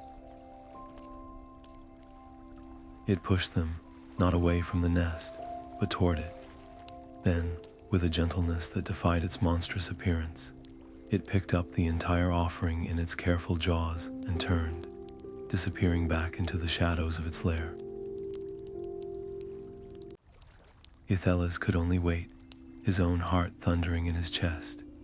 He heard soft, shuffling sounds from within the cave, followed by a low, rumbling croon from the wyvern, a sound so utterly different from its territorial roars that it was almost a different language. It was a sound of encouragement, of hope. Minutes passed, each one stretching out endlessly, and then he saw it. The wyvern reappeared at the mouth of the cave, and it was carefully using its teeth to mash the herbs against a flat stone, grinding them into a pulp. Then, with meticulous care, it began to apply the greenish paste to its hatchling's broken wing, using its rough tongue to smooth the mixture over the inflamed, twisted joint. The act was not one of brute force, but of precise, loving care. It knew what to do. Some ancient, buried knowledge, perhaps a universal understanding of healing, had recognized the purpose of the gift. This was the silent, monumental victory. It was not a victory of dominance, or of battle, or of force. It was a victory of empathy, a fragile bridge of understanding built not on words, but on a shared, silent language of need and compassion. The Wyvern had not just accepted the offering, it had trusted it. It had trusted him, or at least trusted his intention enough to try. In that moment, the simplistic labels of monster and enemy dissolved into meaningless noise. Ethelas was not looking at a threat. He was looking at a parent, doing everything in its power to save its child, and he had become, however briefly, not an adversary, but an unlikely ally in that sacred endeavor. A profound, quiet awe settled over him, warmer than the sun on his feathers. He had not just delivered herbs, he had planted a seed, a tiny, fragile possibility that the world did not have to be divided into us and them, and that the most powerful battles were not always fought with Talon and fire, but could be won with a simple, courageous act of mercy. Days bled into one another, a tense and watchful period where the very air around the sky peak airy seemed to hold its breath. The initial shock of Aethelas' unsanctioned mission had given way to a brittle, anxious silence. Patrols flew with heightened vigilance, their eyes scanning the horizons not just for general threats, but for the specific, dreaded silhouette of a vengeful wyvern.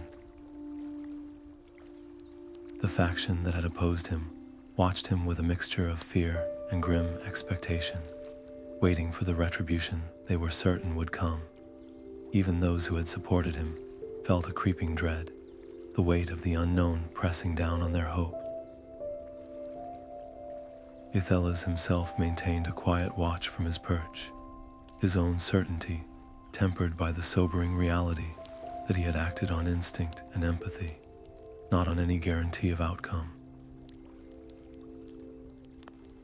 Then, on the morning of the third day, the silence was broken not by a roar, but by a discovery. A young sentry eagle, returning from the dawn patrol, let out a sharp, confused cry that brought others flocking to the Ares' main landing ledge. There, placed with deliberate care upon a flat, sun-warmed stone, was a fully grown mountain hare. It was a prime specimen, its winter coat thick and unblemished, but it was utterly untouched.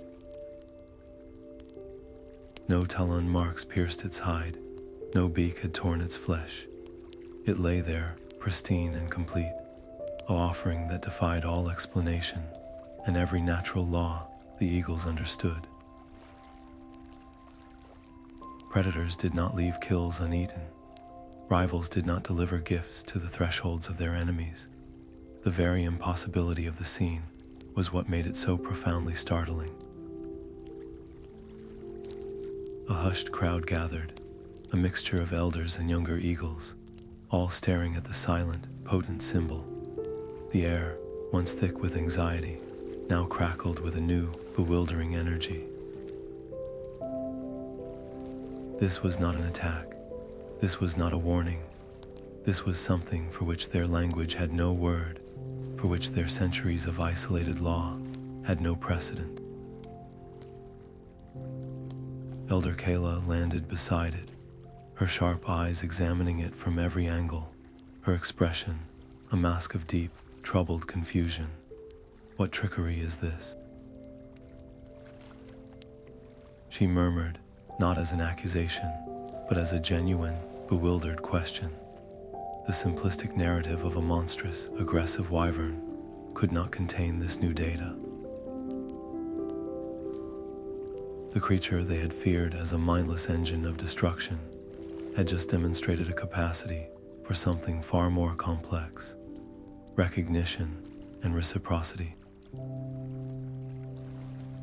Elder Orin arrived last, moving slowly through the parted crowd. He did not look at the hare immediately. Instead, his ancient, clouded eyes first found Ethelas, holding his gaze for a long, silent moment. In that look was a dawning, world-altering realization. Then he turned to the offering. He leaned down, not to touch it, but to smell it, taking in the scent of clean fur and cold mountain stone. There was no scent of wyvern venom, no hint of malice or poison. It was, by every measure, a genuine gift. A deep, weary sigh escaped him, a sound that seemed to carry the weight of generations of assumed truths, beginning to fracture. "It seems," he said, his voice low and measured, carrying to every listening ear, "that we have fundamentally misjudged the nature of our neighbor." This silent token of gratitude became an argument more powerful than any speech Ethelas could have made. It was evidence, laid bare on the stone for all to see. It forced a cognitive shift upon even the most skeptical elders. They were confronted not with a theory of compassion, but with its physical proof. The wyvern was not a simple beast. It was a being with a memory, an understanding of cause and effect, and a code of honor that dictated a debt must be repaid. This changed everything. The foundation of their fear, the belief in the wyvern's inherent, unreasoning hostility, now had a deep and unmistakable crack running through it. Yet, for all its power, the gift could not entirely erase the deep-seated fear that was the clan's oldest inheritance. As the initial astonishment faded, a new, more subtle anxiety began to whisper through the area. If the wyvern was capable of this, what else was it capable of? Elder Thuron gave voice to the lingering dread that tempered their wonder. "This changes the nature of the threat, but it does not eliminate it," he cautioned, his eyes on the hair as if it were a riddle with a dangerous answer. A creature that understands gratitude may also understand obligation. If we accept this, does it mean we now owe something in return? Will it expect another gift? Another healing? Does this single act of peace now bind us into a relationship we cannot control? The fear was no longer of a mindless attack, but of a delicate, unpredictable entanglement. They had craved the safety of absolute isolation, and this gift, for all its beauty, was a door swinging open into a complex world of mutual exchange, a world they had sworn to avoid. The gift was accepted, but the path forward remained shrouded in mist, requiring a courage more nuanced than simply facing down an enemy. It required the courage to trust an unknown future. The gift of the untouched mountain hare lay upon the council's stone like a question mark, written in flesh and fur, a silent, undeniable argument that dismantled generations of fear. For 3 days, the elders did not convene formally. Instead, they gathered in small, hushed groups around the offering, their debates no longer fueled by fiery rhetoric, but by a bewildered, necessary reevaluation. The evidence before them was irrefutable. The wyvern was not a mindless engine of destruction. It was a being capable of complex thought, of recognizing a debt, and of repaying it in the only currency it understood: sustenance. This single act of reciprocity forced a profound and uncomfortable shift in perspective. The world outside their area was not the simple, binary place of threats and non-threats their laws had described. It was a landscape of nuance, of potential relationships they had never dared to imagine. When the council finally reassembled, the atmosphere was starkly different from the previous condemnations. Elder Orin stood at the center, his aged frame seeming to carry the weight of this new reality. He did not look at Ethelas with accusation, but with a weary, solemn acceptance.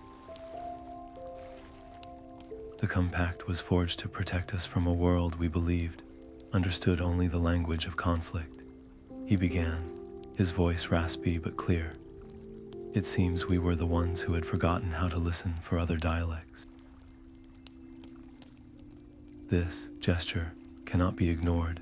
To do so would not be caution, it would be arrogance. Elder Kayla, though her expression remained tight with misgiving, offered a slow, reluctant nod.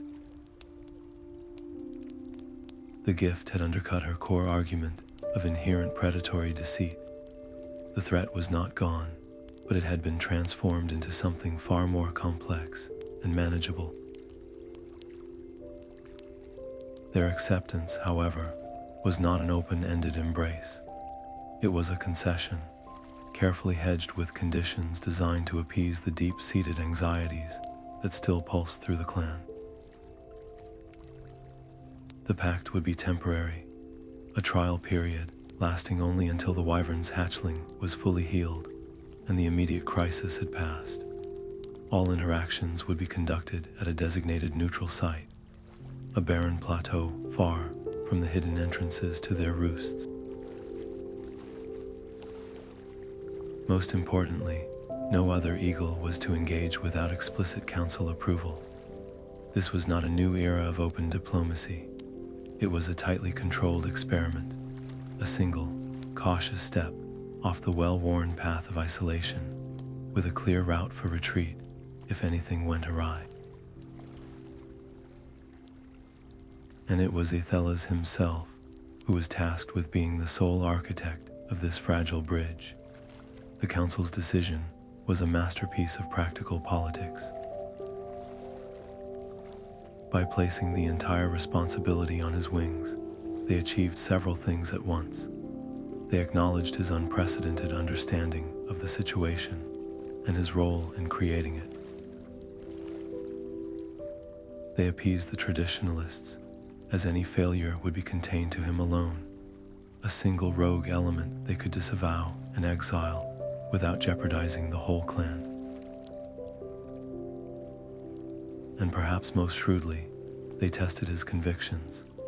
It was one thing to argue passionately for compassion in the safety of the council roost. It was another to be the one personally navigating the razor's edge between potential peace and catastrophic misunderstanding. The weight of the assignment settled on Ethelas not as a triumph, but as a sobering burden that filled him with a potent, conflicting mix of soaring hope and leaden anxiety. The hope was a bright, burning flame. He had succeeded. He had forced his people to see the world through a wider lens, to entertain the possibility that their strength could be expressed through empathy as well as avoidance. The vision of a mountain range where different species could coexist, offering aid instead of exchanging violence, felt tantalizingly within reach. This was the purpose he had felt was missing from their silent vigil, and now he held its fragile seed in his talons. But the anxiety was its constant shadow, a cold undercurrent that whispered of every possible thing that could go wrong. What if the herbs lost their potency? What if the hatchling died despite their efforts? The Wyvern's gratitude would instantly curdle into a grief-stricken rage directed squarely at him. What if this single act of reciprocity was a fluke, and the creature's natural aggression resurfaced once its immediate fear was alleviated? He would be leading his people not into an alliance, but into a carefully laid trap of his own making. Every flight to the neutral ground would be a gamble, every interaction a potential spark. He was no longer just an eagle answering a call of distress. He was a diplomat, a healer, and a strategist, roles for which his life of isolated watching had provided no training. The council's reluctant trust was both his greatest victory and the heaviest responsibility he had ever borne. A chance to redefine his people's legacy that could just as easily end in his own ruin and prove the Elder's deepest fears to be true. The aerie, once humming with the tension of division, now began to resonate with a new sound, the sound of questioning voices and the rustle of eager wings gathered in a semicircle. With the council's cautious blessing for the temporary pact, Ethelas understood that his most crucial work was not just managing the relationship with the Wyvern, but tending to the fertile ground of the younger generation's minds. They had been raised on the same stories of fear and loss that had governed the elders, but they had not lived through the grief that forged those laws. In their eyes, he saw a spark of something else, a restless curiosity, a hunger for purpose that extended beyond silent observation, and so he began to teach. He did not gather them for formal lectures from a high perch. Instead, he would find them during their flight drills or as they practiced hunting maneuvers, and he would begin with a simple observation. "Look there," he would say, his wingtip pointing toward a distant ridge where a family of mountain goats navigated a treacherous slope. "What do you see?" A potential meal, a simple part of the landscape.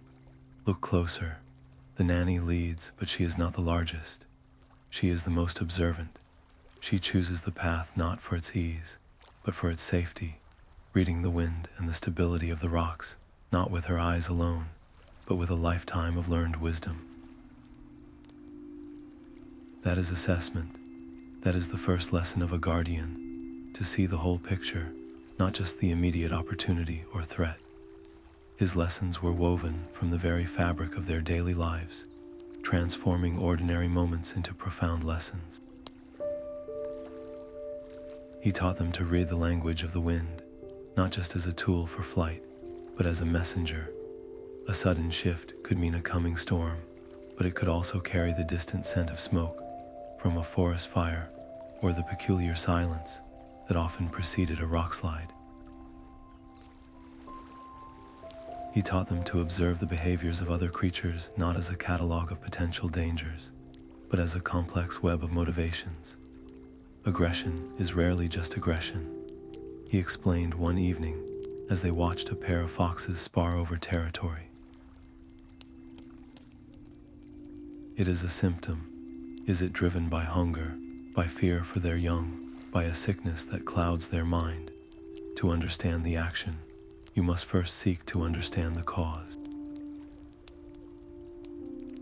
Reacting to the symptom alone is like plucking a weed without pulling its root. It will only grow back, often stronger. But the heart of his teaching lay in the stories. He did not tell them the sanitized, cautionary tales of the elders, which always ended with the moral of withdrawal. Instead, he told them the full, unvarnished stories of their ancestors, stories he had painstakingly pieced together from fragments of old tapestries and whispered conversations with elders like Oren.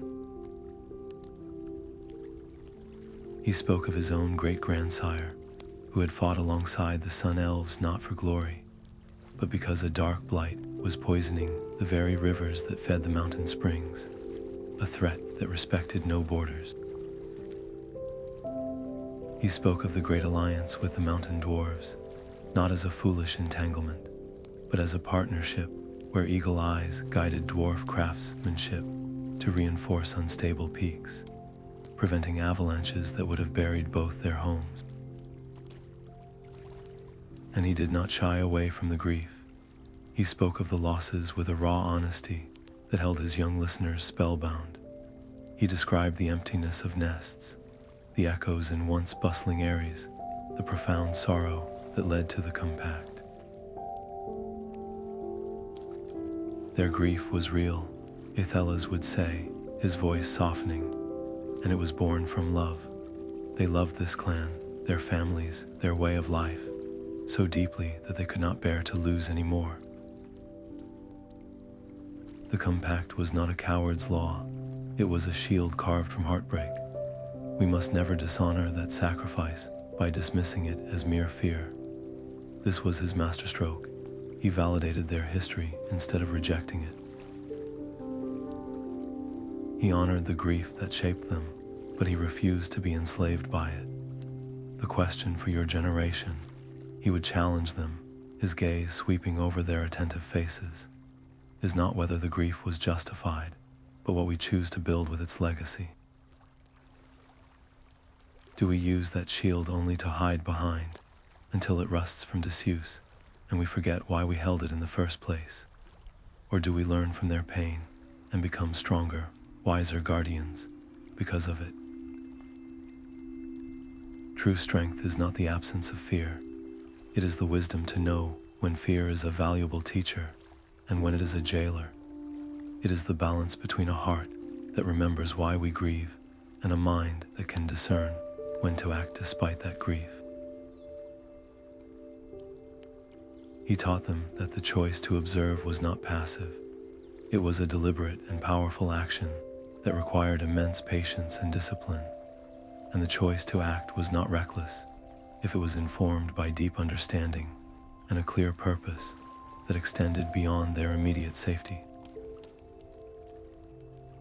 He was giving them a new compass, one whose needle pointed not just toward survival, but toward a more meaningful, nuanced form of guardianship, one that honored the past by building a wiser future, where their greatest strength would lie in their ability to choose, with open eyes and courageous hearts, the battles that truly served life.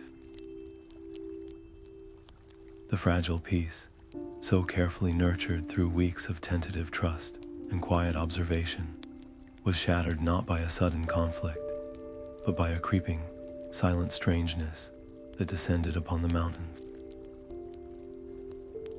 It began subtly, a premature yellowing at the tips of the hardy alpine grasses, a listlessness in the usually abundant mountain hares. But within days, the subtlety vanished, replaced by a full-blown, unseasonal blight that swept through the high valleys like a malevolent breath. The vibrant greens of summer withered into brittle, grayish-brown husks. The berry bushes, usually heavy with fruit, dropped their shriveled, blackened yields to the stone. The streams, once crystal clear, ran with a faint, sickly murkiness. Prey grew scarce, and then vanished entirely, either fleeing the dying land or succumbing to the unseen sickness themselves. The very lifeblood of the mountain ecosystem was being leached away, and an ominous, unnatural silence fell, broken only by the mournful sigh of the wind through the barren crags. For the Sky Peak clan, this was a dire concern, a threat to their winter stores and the delicate balance they depended on. But it was a threat they understood in the context of their isolation. Their immediate response was one of conservation and heightened patrols, seeking pockets of land the Blight had not yet touched.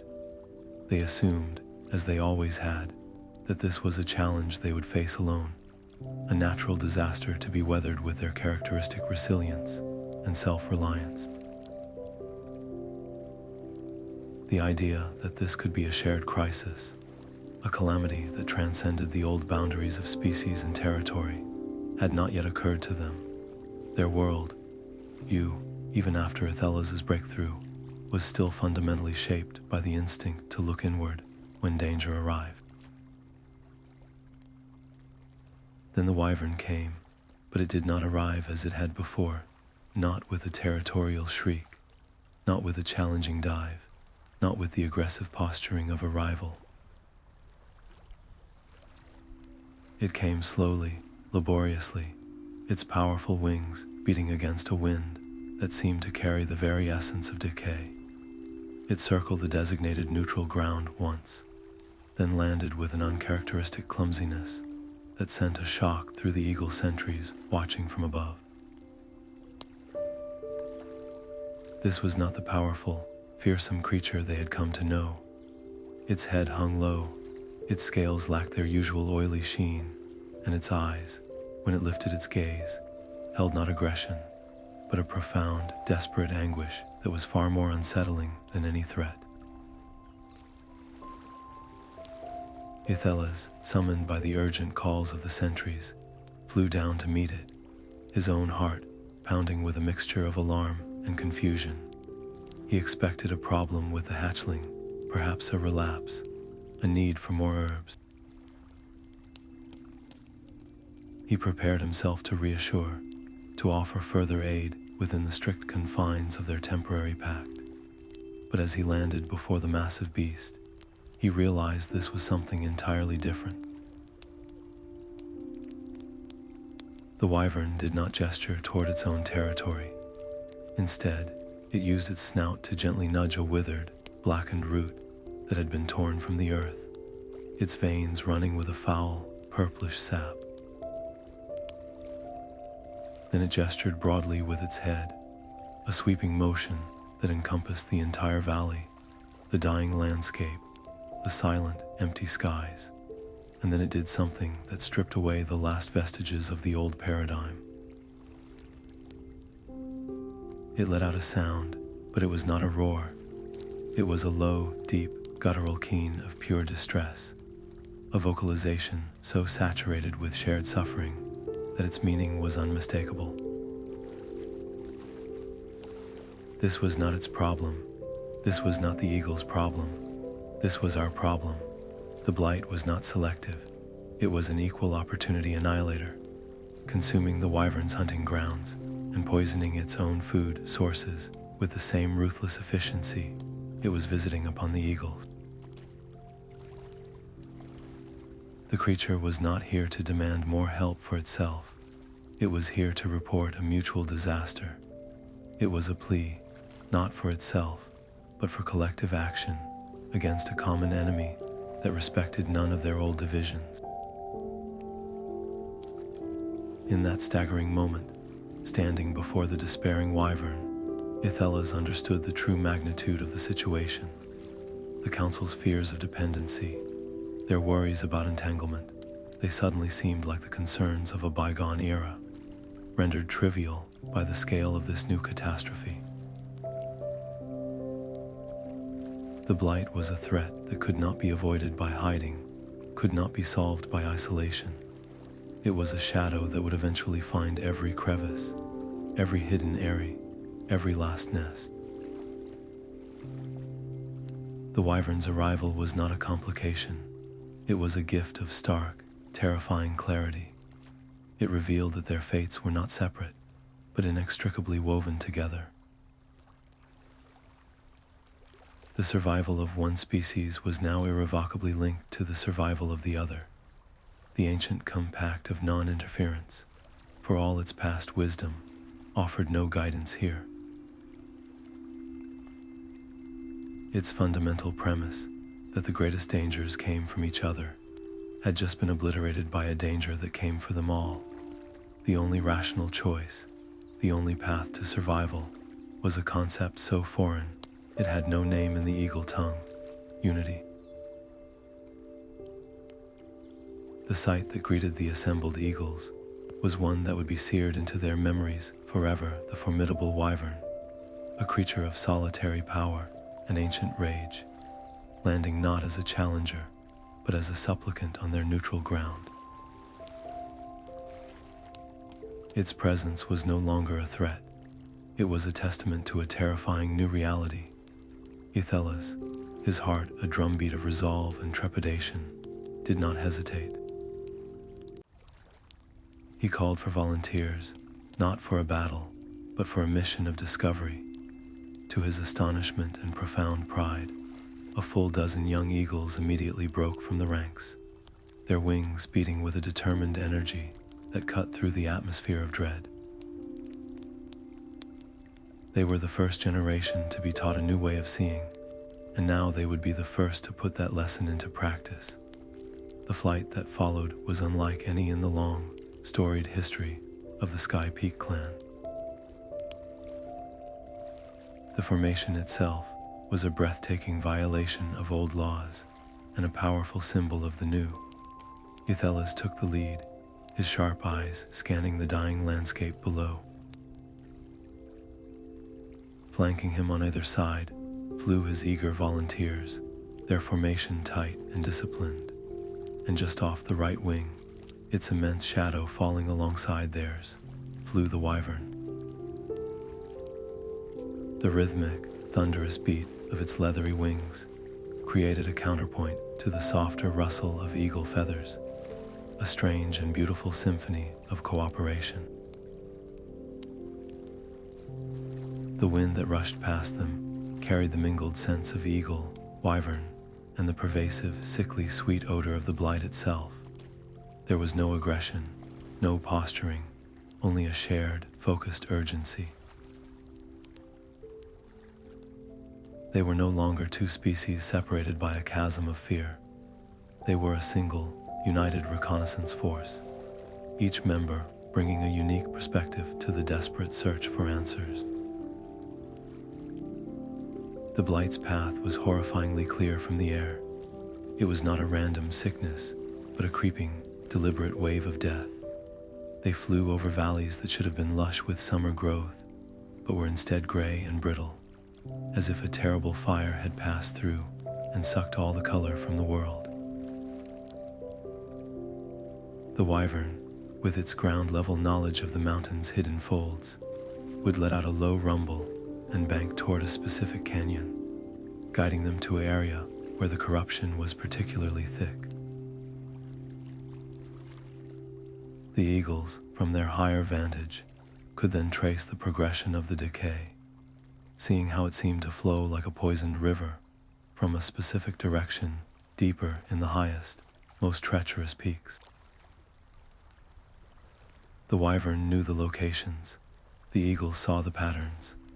Their combined perspectives acted like a key, fitting into a lock, piecing together a map of despair that pointed inexorably toward one origin. That origin was a place of ancient dread, a fissure in the mountain known to the oldest eagle tales as the Stone-Tongue's Maw. It was a cavern shunned by all creatures, a place where the very rock seemed wrong and the winds whistled with a discordant, unnatural hum. As they approached, the air grew thick and stagnant, losing the clean, sharp cold of the high altitudes. The pervasive sweet rot stench became overpowering, making it difficult to breathe.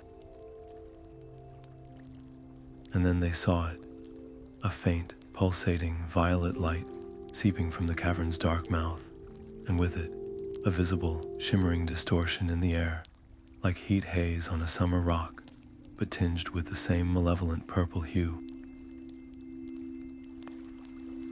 This was no natural decay. This was something far older and more sinister. This was corrupted magic, a poison not of the body, but of the very essence of the land itself, bleeding from a wound that had been festering in secret for who knew how long. Hovering there, united in their horror, the true magnitude of the danger unveiled itself. This was not a blight they could wait out or avoid. This was an active, spreading necrosis, a remnant of some long-ended war between powers they could scarcely comprehend, now resurgent and hungry.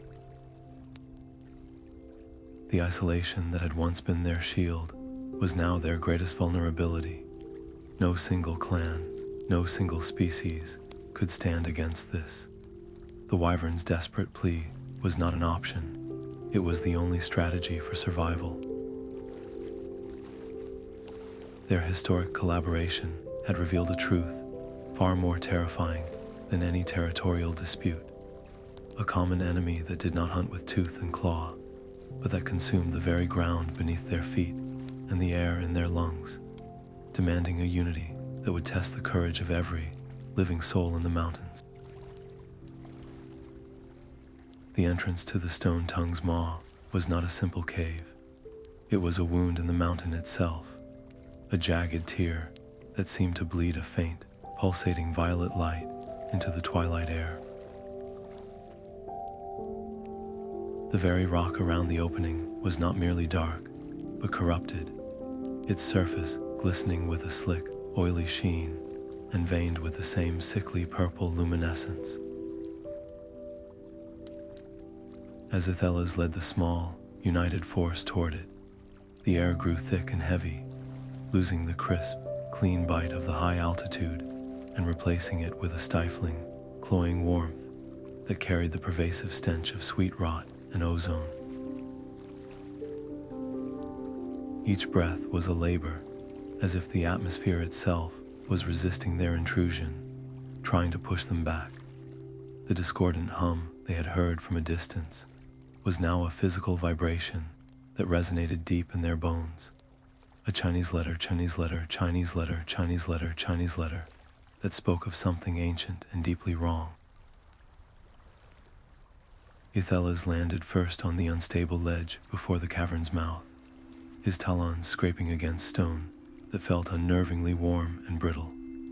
The Wyvern touched down beside him with a heavy, cautious thud, its head low and a continuous, wary rumble echoing in its chest.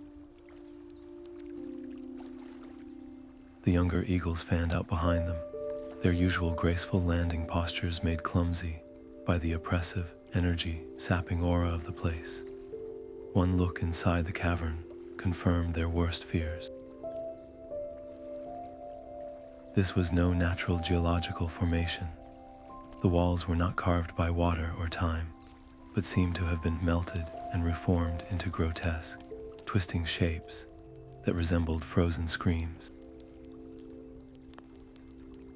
The source of the violet light was a deep, central fissure in the cavern floor, from which the corrupt magic seeped like a visible, shimmering mist, coalescing into dripping, tar-like tendrils that crawled up the walls and spread their poison outward into the mountain's veins. This was not a recent phenomenon. The sheer age of the corruption was palpable, a centuries-old stain that had been festering in the darkness. Ethelas' sharp eyes, adapted to see the faintest traces of magic, could now read the terrible history written on the walls. He saw the ghostly echoes of immense, clashing energies, the scorch marks of celestial fire, next to the corrosive pockmarks of shadow, all long cold, but their violent opposition frozen in time. This was a battlefield, a tomb for a conflict between powers so vast they had scarred the very soul of the mountain. The combatants were gone, their war long ended and forgotten by the world above, but their most terrible weapon, this corrupted, unstable magic, had been left behind like a poisoned well, slowly leaking its toxicity into the environment for generations. It had likely been contained, dormant, for ages, until some recent shift. A rock slide, a deep quake, the mountain's own slow breathing, had cracked its prison open anew. The realization struck Ethelas with the force of a physical blow, reshaping his entire understanding of the Guardian's role. The Elder's teachings, the sacred compact, all of it had been designed for a world of tangible, comprehensible threats, rival species, territorial disputes, the predictable dangers of storm and avalanche. Those were battles one could choose to avoid, but this was different. This was a poison that did not recognize territory or allegiance. It would not be negotiated with. It would not be avoided by simply flying higher or hiding deeper. It would continue to spread, slowly and inexorably, until the entire mountain range was a lifeless, cursed wasteland, devoid of prey, devoid of clean water, devoid of life itself. It was a patient, mindless enemy, and it would consume their homes, their futures, and the very memory of their existence without a single thought. In that horrifying moment, standing at the epicenter of the Blight, the philosophical debate that had divided his clan felt small and distant. The question was no longer whether to engage, but how to survive. The principle of selective guardianship he had championed was not negated. It was fulfilled in its most absolute and terrifying form. Some battles are not chosen. They are thrust upon you by a reality that leaves no other path. True guardianship was not just about choosing which cries for help to answer. It was about recognizing an existential threat to all you are sworn to protect and finding the courage to confront it, no matter the cost. To be a guardian meant to stand on the front line between life and this kind of utter oblivion, to be the barrier that says no further. This dark, humming cavern was the ultimate test of that calling, and turning away from it was no longer an option. The time for watching was over. The flight back from the Stone Tongue's maw was a desperate race against a clock only they could see. The image of that pulsating, corrupted fissure burning behind Ethelas' eyes as vividly as the sun. The urgency that now propelled his wings was of a different, more terrifying quality than anything he had ever known. This was not the focused adrenaline of a rescue or the tense caution of a diplomatic mission. This was a cold, sobering dread that seeped into his very marrow, the absolute understanding that they were all living on borrowed time. He flew not as a scout, returning with a report, but as a herald of an ending, the weight of what he had seen making the air feel like solid stone.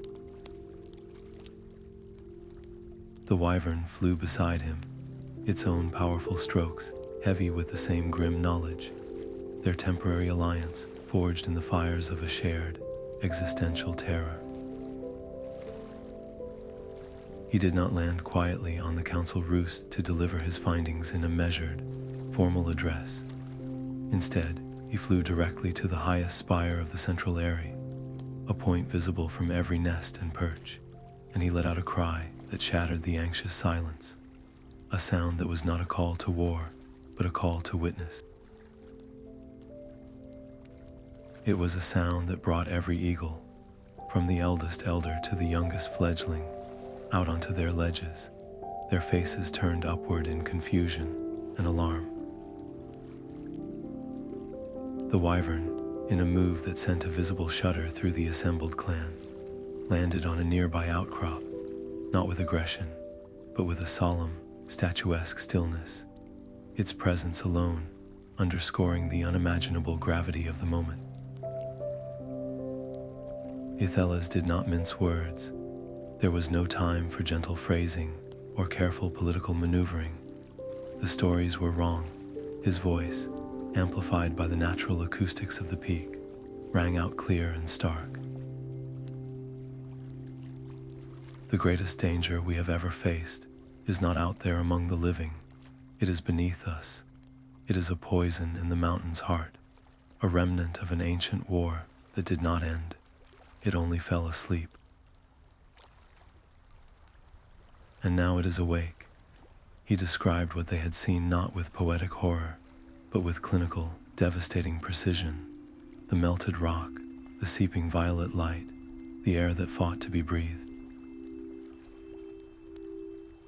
He made them see it, made them feel the wrongness of it. This is not a blight that will pass with the season. It does not hunt, it does not hate, it simply consumes. It will take the water, the soil, the very air, and it will leave behind a tomb of stone. It recognizes no territories, no compacts, no borders. It is coming for the Griffin hunting grounds, for the Wyvern crags, and for our own sacred areas with the same indifferent hunger. Our isolation cannot protect us from this. Our only choice is to stand together against it, or we will all fall alone. His leadership in that moment was not one of command, but of clarity. He presented a truth so undeniable that it bypassed generations of fear and tradition. He was not asking them to trust the Wyvern. He was showing them that the Wyvern was as doomed as they were. The common purpose was not friendship or alliance. It was raw, primal survival. The sight of the great beast, the ancient enemy, standing silently as a testament to this shared fate, was more persuasive than any thousand speeches. A low murmur of assent began to rise from the younger eagles, their fear of the unknown enemy before them now overshadowing their ingrained fear of the creature beside them. The will to fight, to protect their home, began to coalesce into a single, determined energy. But from the elders, particularly from figures like Kayla and Thuron, a different sound emerged, a low, weary warning that was like a chill wind cutting through the gathering resolve. You speak of fighting a shadow, Ethelas, Elder Kayla called out, her voice strained not with anger, but with a deep, ancestral dread. You rally us to confront an evil that broke armies of elves and dwarves in an age of legends. What can our talons and our beaks do against magic that corrupts stone itself? This is not a battle, it is a sacrifice. You ask us to throw our lives into a darkness that consumed far greater powers than we. Elder Thuron nodded grimly. The cost of engaging with such ancient evils is not just death, it is corruption. It is the risk that some of us will be touched by that darkness, that we will bring a piece of that shadow back with us into our homes, into our very souls. The cost of fighting may be the loss of who we are. Theirs was the voice of historical trauma, the voice that remembered how their ancestors had not just been killed in those ancient wars, but how some had been broken, twisted, and turned against their own kind by the very powers they sought to oppose. Ethelas listened to their warnings, and he acknowledged them with a slow, respectful dip of his head. He did not dismiss their fear, he honored it. "You are right," he said, his voice lowering but losing none of its power. The cost may be everything, but the cost of inaction is certain. It is not a risk, it is a guarantee. We can choose to wait here in our roosts and watch the world die around us until the silence is absolute and the last light fades from the last egg. That is one path, where we can choose to fly into the darkness together and meet this evil with every ounce of courage and strength we possess. We may fall. We may be changed, but we will have chosen to fight for life, for the very idea of a future. That choice in itself is a victory that no corruption can ever truly erase. He was not offering them a hope of easy triumph. He was offering them the chance to define their legacy in the face of certain doom. He united them not with a promise of victory, but with the solemn, binding truth that if this was to be their end, they would face it not as isolated victims, but as guardians, standing together until the very last breath. The decision was made, a solemn and terrifying pact, sealed not with words, but with a shared, grim understanding that echoed in the eyes of every eagle and wyvern on the peak. There would be no glorious charge, no triumphant battle cries. This was not that kind of fight. This was a surgery, a desperate attempt to cut a cancer from the mountain's heart, and it required a precision and coordination that defied all their natural instincts. The old ways of solitary hunting and isolated defense were useless here. For the first time in centuries, the strengths of two ancient rivals would have to be woven together into a single, devastating strategy, and the weight of designing that strategy fell squarely on Aethelas' wings.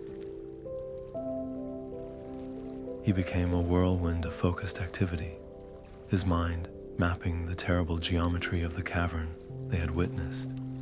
He assigned roles not based on species, but on capability. The eagles, with their unparalleled aerial agility and pinpoint accuracy, were tasked with gathering ammunition, but this was no ordinary hunt. They sought not prey, but specific, heavy, sharp-edged stones from the highest wind-scoured ridges rocks, shaped by millennia of blizzard and gale into natural projectiles, their edges keen enough to slice through the corrupted, sickly growths they anticipated finding within the cavern. Their job would be to create a storm of stone from above, to clear a path and smash the larger, more solidified formations of the Blight, a high-altitude bombardment that required absolute timing and control. The Wyverns, in turn, were given a task that played to their most fearsome and primal strength. They ranged out to the stands of ancient, gnarled ironwood trees, whose trunks bled a thick, sticky sap that was highly flammable. Using their powerful jaws and claws, they carefully harvested great globs of this resin. Storing it in naturally formed stone bowls, they carried with a delicate care that belied their ferocious appearance. Their role was that of the cleanser, the purifier. Once the eagles had shattered the physical manifestations of the corruption, the wyverns would dive in, breathing their intense, focused fire onto the resin piles, creating waves of concentrated, purifying flame that would hopefully sear the magical poison from the rock itself. It was a terrifyingly dangerous task, requiring them to fly dangerously close to the epicenter of the corruption to deliver their fiery payload. Ethelas moved between the two groups, a calm, steadying presence in the midst of the rising tension. He demonstrated to the eagles the optimal size and shape of stone to seek, showing them how to test its weight and balance for a stable drop. With the wyverns, he consulted on the safest methods to transport the volatile resin, suggesting flight paths that avoided sudden gusts. He was no longer just a leader, he was a conductor, orchestrating a symphony of disparate talents into a single, harmonious, and deadly instrument. He created drills, running the eagles through mock bombing runs on designated targets, and had the wyverns practice their fiery dives on a barren, blight-free cliff face, ensuring their aim was true and their retreat paths were memorized. Every movement was choreographed, every signal a specific cry, a wing pattern, was drilled into them until it became second nature. There was no room for error, for hesitation, or for the old prejudices to resurface in the heat of the moment. And through it all, beneath the surface of his focused authority, Ethelas carried a profound and heavy sorrow as he watched a young eagle named Kalen proudly present a perfectly balanced throwing stone. He saw not just a warrior, but a life full of potential that he was about to lead into the abyss. As he observed the wyvern tenderly nudge its now healthy, curious hatchling away from the stockpiled resin, he felt the full weight of the family bonds he was asking it to risk. This knowledge was a cold stone in his gut. He was coordinating the potential sacrifice of fathers, mothers, sons, and daughters. The elder's warnings echoed in his mind. The cost of engaging with ancient evils was not just death, but the loss of a future. He was gambling with the most precious thing his people possessed, their next generation. Yet, the alternative was unthinkable. To do nothing was to guarantee a slower, more insidious end, a quiet fading away of all life and hope. This battle, for all its horror, was an affirmation of that hope. It was a declaration that they would not go gently into that silent, gray night. They would meet it with sharp stones and cleansing fire, with courage and with unity. The grief he felt was not a weakness. It was the proof of what they were fighting for. It was the love for his people, for the mountain itself, that made the burden of command so crushing and so necessary. He looked out over the combined force, eagles and wyverns, moving with a shared purpose, and his heart ached with a terrible, beautiful pride. They were prepared. They were as ready as they would ever be, and they were flying into the unknown, not for glory, but for the fragile, desperate chance to see another sunrise. The air at the mouth of the Stone Tongue's maw was a physical wall of resistance, thick and heavy with the cloying sweetness of decay and the sharp, metallic tang of raw, corrupted power. It felt less like flying and more like pushing through a viscous, invisible current that fought every beat of their wings. Ethelas led the way, his form a dark arrow against the pulsating violet light that spilled from the cavern's jagged opening. Behind him, the unified force followed eagles with talons full of sharp stones, and wyverns bearing bowls of volatile resin, their combined silhouettes a stark, defiant outline against the dying sky. There were no final words of encouragement, no rallying cries.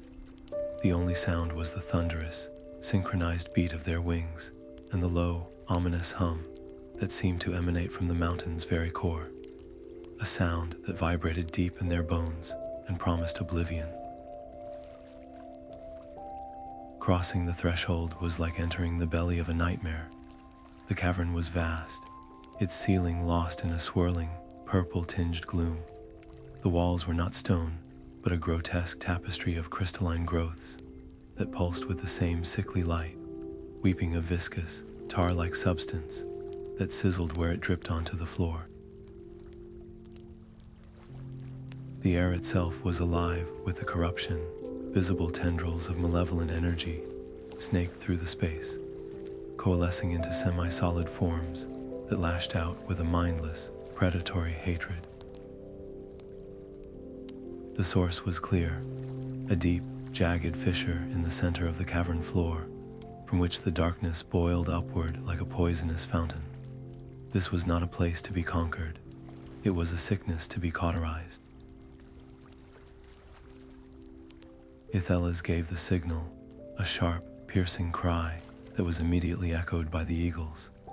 The first wave dove, not toward the fissure itself, but along the periphery.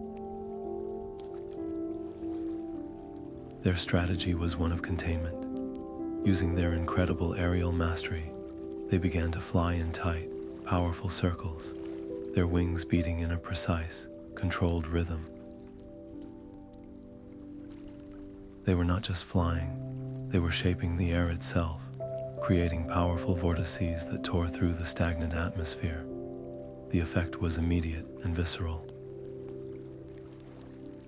The swirling winds grabbed hold of the drifting tendrils of dark magic, pulling them into chaotic whirlwinds, disrupting their coalescence and preventing them from forming into larger, more dangerous constructs. It was a holding action, a desperate attempt to clear a battlefield within the heart of the enemy's domain, and the effort was immense. Each eagle fought not just the physical resistance of the air, but the psychic weight of the place, a despair that whispered of surrender with every labored wingbeat. As the eagles carved out pockets of clearer air, the wyverns moved in. Their approach was slower, more deliberate, their great forms navigating the chaotic wind currents with a surprising grace. They sought out the points where the corruption was thickest, the weeping walls, the pulsing crystalline clusters that throbbed like diseased hearts. Upon Aethelas' second signal, they unleashed their fire. But this was not the wild, destructive inferno of battle. It was a focused, surgical tool. Their breath ignited the ironwood resin they carried, creating jets of intense, blue-white flame that they directed with meticulous care. The fire did not simply burn, it purified. Where it touched the corrupt growths, the violet light was seared away, leaving behind blackened, brittle stone that cracked and crumbled to dust. The sound was a horrifying symphony of hissing steam, shattering crystal, and the deep, guttural roars of the wyverns as they poured their very essence into the cleansing flames. The cavern fought back with a vicious, intelligent hatred. As the cleansing fire bit deeper, the corruption seemed to recognize the threat. From the central fissure, a concentrated wave of dark energy erupted, not as a diffuse mist, but as a solidified spear of absolute blackness. It shot upward, aimed directly at a young wyvern who was too focused on its fiery task to see the counterattack. The youngling, its scales still bearing the soft sheen of youth, was moments from being obliterated. Time seemed to warp and slow. Ethelas, from his command position high above, saw the threat unfold. There was no calculation, no weighing of cost or species.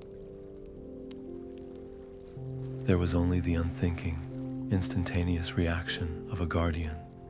He tucked his wings and dropped from the sky, a golden-brown blur intercepting the path of the dark spear. He did not try to deflect it. The energy was too concentrated, too powerful. Instead, he positioned his own body as a shield, taking the full, devastating force of the blast against his outstretched wing and side. The impact was soundless and utterly brutal. There was no clap of thunder, only a silent, concussive wave of pure negation that radiated outward. The dark energy did not cut or burn, it unraveled. Ethelas was thrown backward as if by a giant's hand, his graceful flight transformed into a spiraling, uncontrolled tumble. A searing, cold pain, unlike any he had ever known, lanced through him, a pain that felt less physical and more like a piece of his very soul being violently erased. He crashed onto a rocky ledge, his body skidding to a halt, his world narrowing to the agony in his wing and the terrifying numbness spreading through his side. The last thing he saw before darkness encroached on his vision was the young wyvern, now safe, turning its head toward him, its reptilian eyes wide not with bestial fury, but with a stunned, profound recognition. The battle raged on around them, a maelstrom of wind and fire and shadow, but in that small, silent space, a new understanding was forged in the currency of sacrifice.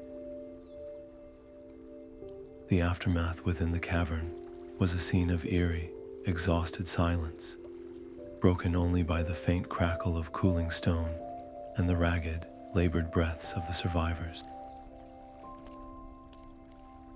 The pulsating violet light was gone, the malevolent hum had ceased, and the air, while still thick with the acrid smell of smoke and seared magic, was finally clean and breathable. They had done it. The corruption had been purged, its source sealed under layers of shattered, blackened rock and purified by wyvern fire. But as the adrenaline of the battle faded, the true cost of their victory began to settle over them with a weight far heavier than the mountain itself. The celebration they might have imagined was impossible, choked off by a grief so profound it felt like a physical presence in the cavern. The first loss they registered was Elder Orin. He had not fallen to a direct attack from the corruption, but in a moment of pure, selfless sacrifice that was the culmination of his long, conflicted life. In the final, chaotic moments of the cleansing, a massive section of the cavern's ceiling, its structural integrity eaten away by the Blight, had begun to collapse directly onto a group of younger eagles who were too focused on their wind vortex to notice. Orin, his old wings beating with a strength born of sheer will, had soared upward into the path of the falling rubble. With a mighty shove of his talons and a powerful downdraft from his wings, he had managed to deflect the largest chunk of rock, saving the youngsters below.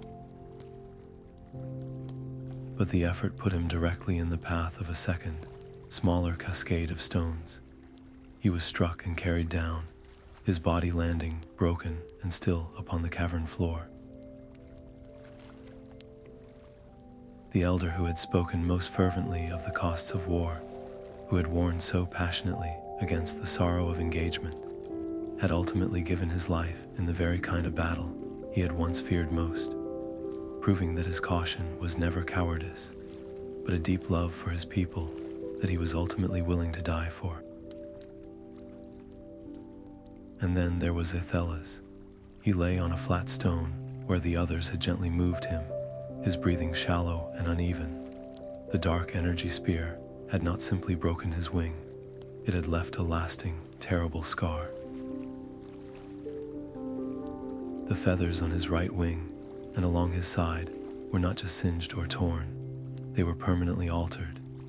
Their golden brown hue was now streaked with a stark, silvery white pattern, as if the corruption had bleached the very pigment from them, leaving behind a map of the injury etched directly onto his body. But the scar was more than skin deep. A deep, aching cold had settled into the muscle and bone, a lingering echo of the dark magic's touch that would never fully fade, a constant, physical reminder of the price of interception. He would fly again. His people would see to that, but his flight would never be the same. It would be a testament to survival, but also to loss. Each beat of that scarred wing, a whisper of the moment he chose to place himself between darkness and another. This was the intricate, painful truth of their chosen unity. The victory was real and tangible. The mountain was saved, the blight was halted, the future was secured. But it was not a clean, bloodless triumph. It was paid for with the life of a revered elder and the permanent marking of their leader. The grief was not something to be quickly overcome or glossed over in the light of their success. It was woven into the very fabric of their achievement, a necessary thread in the tapestry of their survival. They had learned that strength is not the absence of loss, but the courage to bear it together. The sight of wyverns gently using their own warmth to try and stave off the chilling ache in Ethelas' side, of young eagles gathering silently around orans still form with a respect that transpecies, spoke of a bond forged not in easy times, but in shared sacrifice.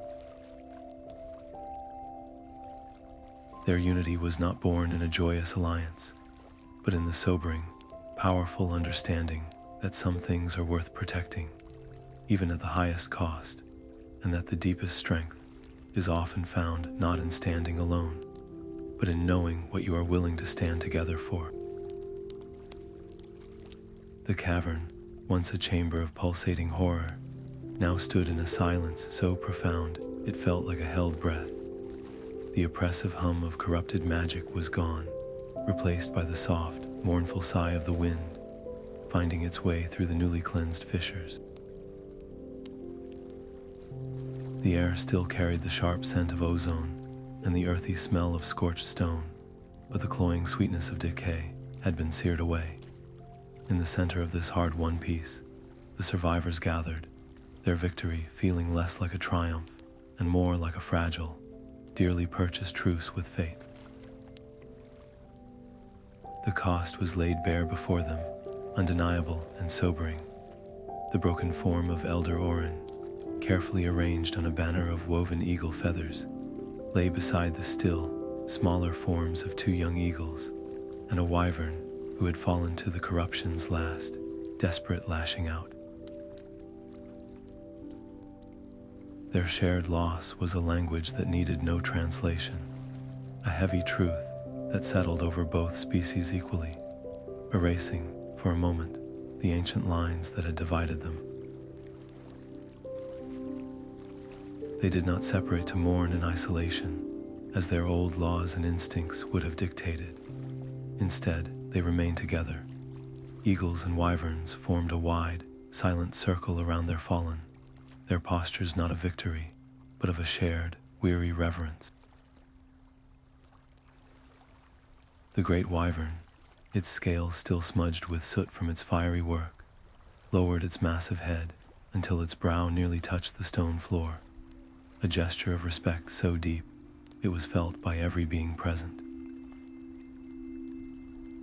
In response, the eagles, led by their most senior members, fanned their wings to their full extent, not in a display of power, but in a canopy of honor, creating a living, breathing monument to the sacrifice that had saved them all.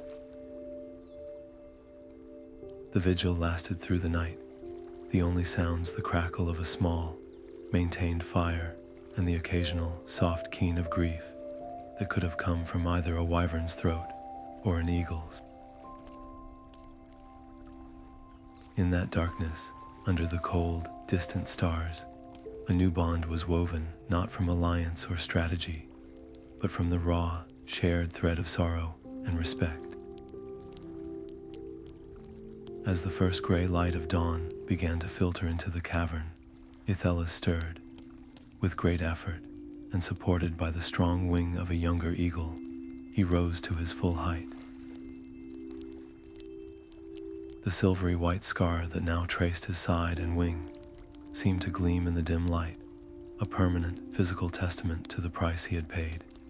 He was weakened, his body racked with a deep, cold ache from the corrupted magic, but his voice, when it came, was clear and carried the weight of hard-won wisdom. He did not speak of their great victory over the Blight. He spoke of Orin. He spoke of the others who had fallen. "We gather here not just to say farewell," he began, his gaze sweeping over the faces of both eagles and wyverns, "but to remember what their sacrifice teaches us. For generations, we believed that grief was a wall. We built our lives behind it, thinking it would keep future sorrow out. We believed that to feel such a loss was a warning never to risk connection again." He paused, allowing his words to settle in the hushed space. "But look around you. Look at what we have done here together. The grief we feel today is not a wall. It is a bridge." He gestured slowly, painfully, toward the circle of mourners. "It connects us. Your loss," he said, looking at the wyverns, "is my loss. My people's sorrow is now your sorrow. This pain we share is the proof of a value far greater than our own safety. It is the proof of a purpose fulfilled." They did not fall for the glory of eagles or for the dominion of wyverns. They fell for the mountain, for life itself, and that is a cause that transcends every old boundary, every ancient fear. His voice grew stronger, fueled by a conviction that seemed to warm the lingering chill in his bones. Let this shared grief not be a seed that grows into new isolation. Let it be the foundation upon which we build something stronger. Let it remind us that we are not diminished by our connections, but enlarged by them. Our hearts are not weakened by feeling the pain of another. They are expanded, made more capable of courage, more capable of love. This is the true legacy of their sacrifice. Not a lesson in caution, but a call to deeper, more courageous compassion. His words hung in the dawn air, not as a command, but as an invitation to see their pain, not as an end, but as the beginning of a new and more resilient understanding.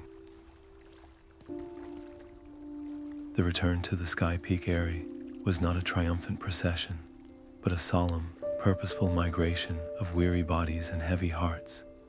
The air, once filled with the familiar sounds of wind and wing, now seemed to hold a new, respectful silence, a communal breath held in honor of the fallen.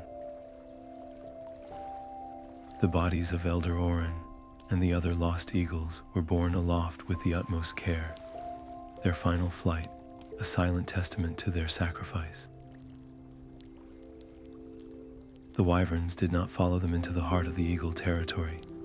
That would have been a step too far, too soon, but they circled the outer peaks once in a final, unified gesture of respect, before banking away toward their own crags, the bond forged in fire, now tempered by a shared, profound loss.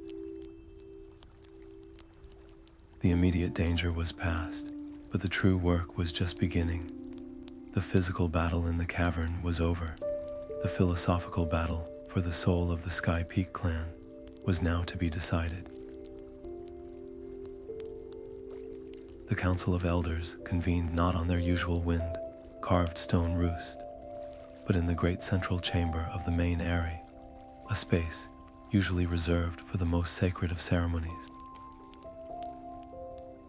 The atmosphere was thick with a gravity that had little to do with the lingering grief, and everything to do with the monumental choice that lay before them. The old arguments, the fears of dependency and betrayal, the absolute sanctity of the compact of non-interference, these were not dismissed or forgotten. They were laid upon the stone table like well-worn tools that had finally, irrevocably, broken under a strain they were never designed to bear.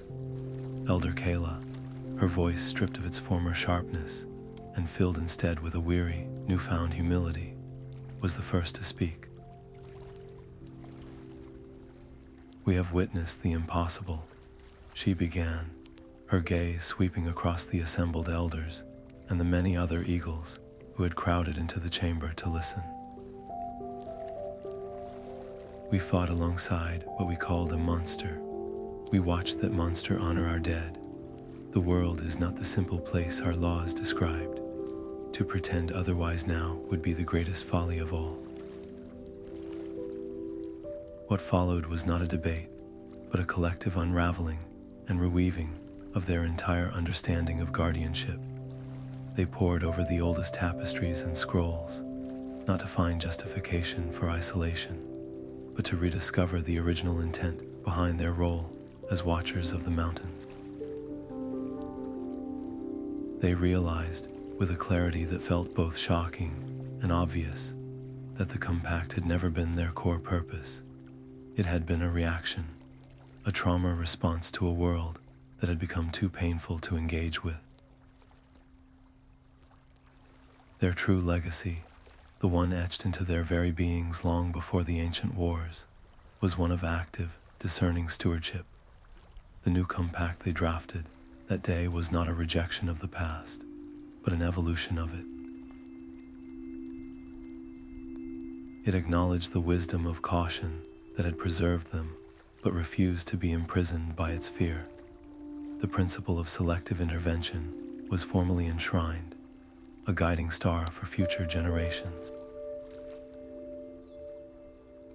It stated that the great eagles would not be bystanders to suffering, nor would they be reckless adventurers seeking glory. They would be discerning guardians, using their unparalleled wisdom, their knowledge of the winds, and their sharp eyes to assess each situation, not through the lens of fear, but through the principles of wisdom and compassion. They would ask not, "Is this a threat to us?" but, "What is the root of this conflict, and can our involvement serve the greater balance of life?" When it came to Ethelas, the Council's approach was as nuanced as their new laws. There was talk, of course, of naming him a hero, of singing songs of his dive into the path of the dark energy spear, but he himself rejected this notion with a quiet firmness that commanded even more respect. "I am no hero," he stated, his voice still carrying a faint rasp from his injuries, the silvery scar on his wing seeming to gleam in the chamber's light. "A hero acts alone. I was merely one part of a whole. Honor the unity. Honor the sacrifice of those who fell. Do not sing songs of my name. Sing songs of our collective choice to face the darkness together." The elders heard the profound wisdom in his words. They did not build him a statue or give him a title of command. Instead, they honored him with the role he was born to fulfill, the guide. He was recognized as the living bridge between their painful past and their hopeful future, the one who had not led them into battle, but who had guided them back to the heart of their own forgotten purpose. His scar was not a badge of heroism, but a permanent reminder of the cost of guardianship and the wisdom that comes from choosing to stand in the way of harm. This was the true meaning of the new compact. It was not a set of rigid rules, but a living, breathing philosophy built on the understanding that true strength is found in the balance between courage and wisdom, between compassion and caution.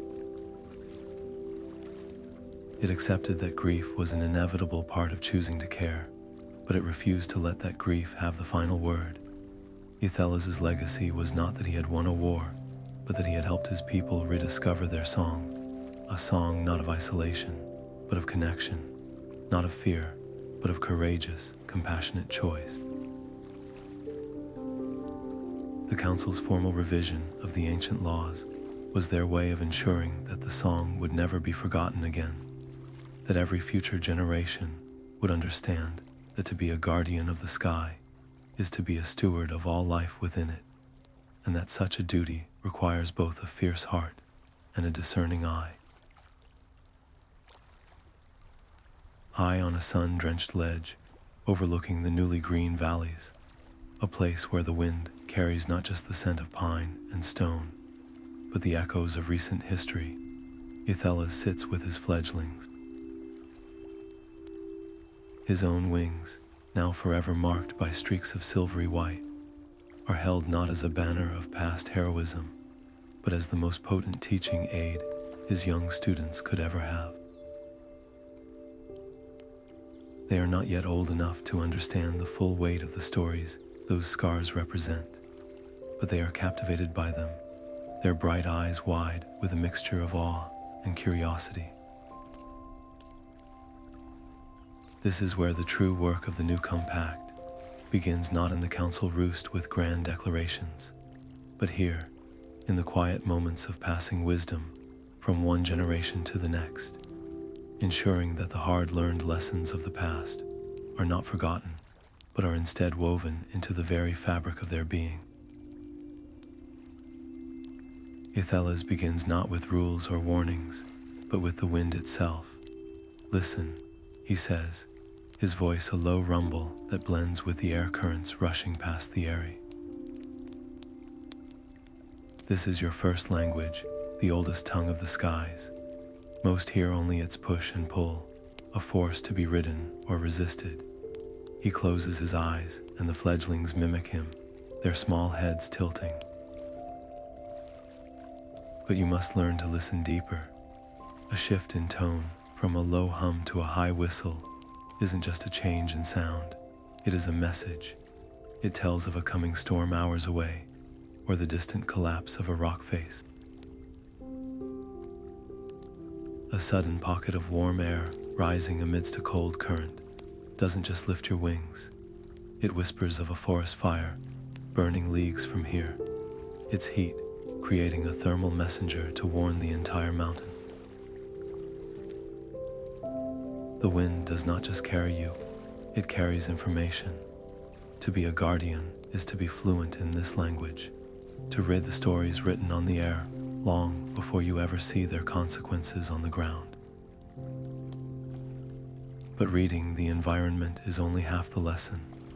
The greater, more complex skill lies in reading the hearts of others.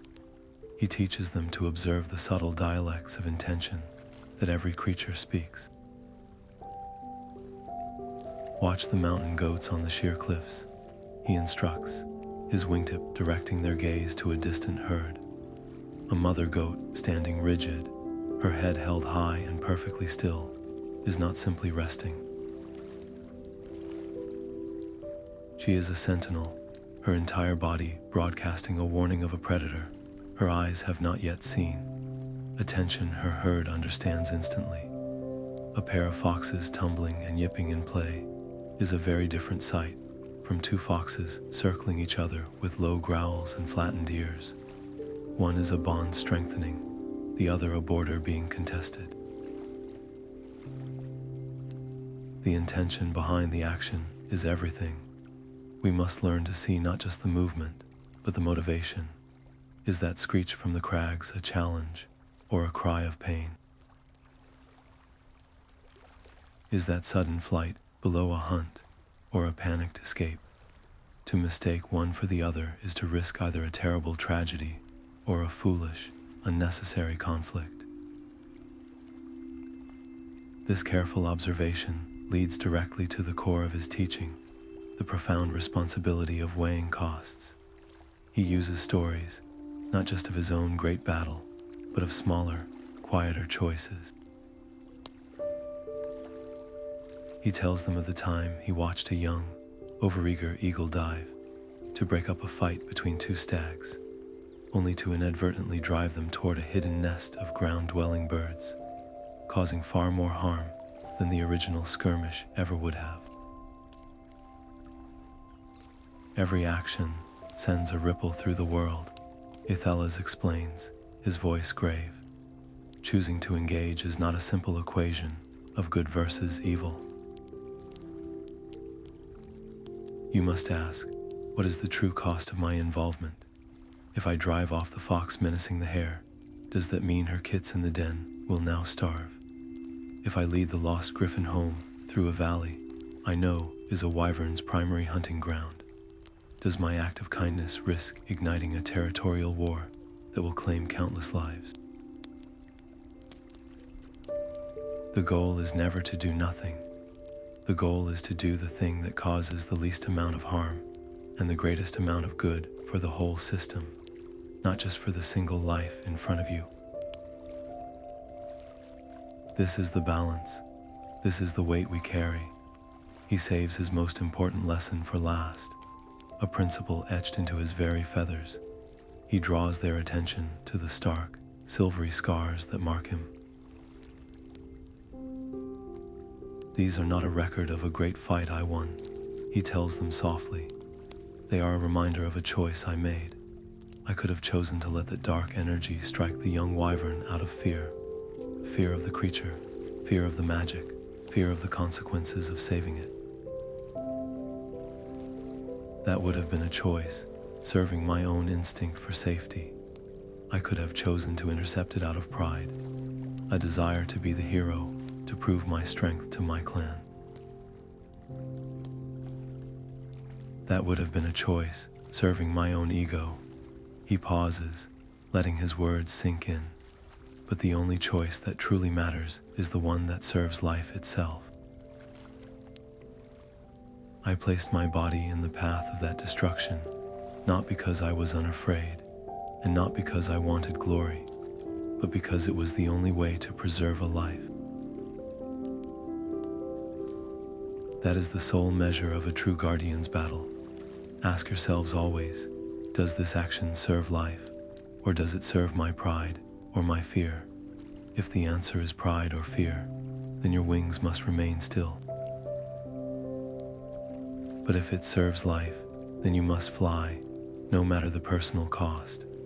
This is how guardianship endures, not through endless war and not through endless peace, but through endless, wise, and compassionate choice. The years had woven a new pattern into the tapestry of the mountains, a pattern of shared skies and intertwined destinies. Perched on the sun-warmed stone of his favorite eyrie, Ethelas watched the living proof of this change unfold in the crystalline air below. A squadron of young eagles, their feathers still bearing the dusky hues of youth, flew in perfect, intricate formation with a pair of adolescent wyverns. Their drill was not one of combat, but of coordination, a complex dance of aerial assistance. An eagle would tuck into the slipstream of a wyvern's larger wings, conserving energy for a long journey.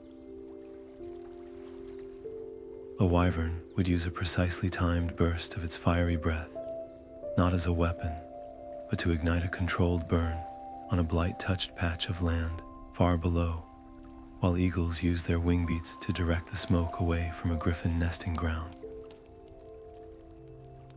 This was the new language of the peaks, a dialect of mutualism written on the wind, and it was the most beautiful sight Ethelas had ever witnessed. This harmony was not the erasure of the past, but its integration. The silvery scars that traced his wing inside, once a stark reminder of searing pain, had softened into a map of memory. They no longer ached with the cold of corrupted magic, but with a profound, warm wisdom. He saw that same wisdom reflected in the eyes of the elder wyverns, who now occasionally perched on distant spires to observe the drills, their ancient suspicion replaced by a watchful, grudging respect. The grief was still there, the memory of Orin's sacrifice, the empty perches of those lost in the cavern, but it was no longer a shackle. It had been transformed into their greatest teacher. It was the deep, fertile soil from which this new hope had grown. They had learned that to forget grief was to risk repeating it, but to be ruled by it was to choose a living death. The balance was everything, to carry the memory of loss in one talon and the unwavering commitment to protect life with the other. He knew, with the certainty of one who had stared into the heart of darkness, that challenges would never cease. The mountains were ancient and full of secrets. New shadows would inevitably gather, and old prejudices could always resurface like stubborn weeds. A difficult winter could strain the newly forged bonds of trust, or a misunderstanding at a shared hunting ground could test the patience of both species. The work of guardianship was never finished, but the fundamental truth had changed. They were no longer an isolated clan, facing an infinite array of threats alone. They were part of a web, a network of watchers and wardens. A problem for the Griffins was now a concern for the eagles. A sickness among the wyverns was a call to action for the skilled gatherers of the Sky Peak clan. They faced the future not with the fearful, closed eyes of isolation, but with eyes wide open, eyes that had seen the worst the world could offer and had chosen to see the best in each other. The coordinated flight drill below reached its climax.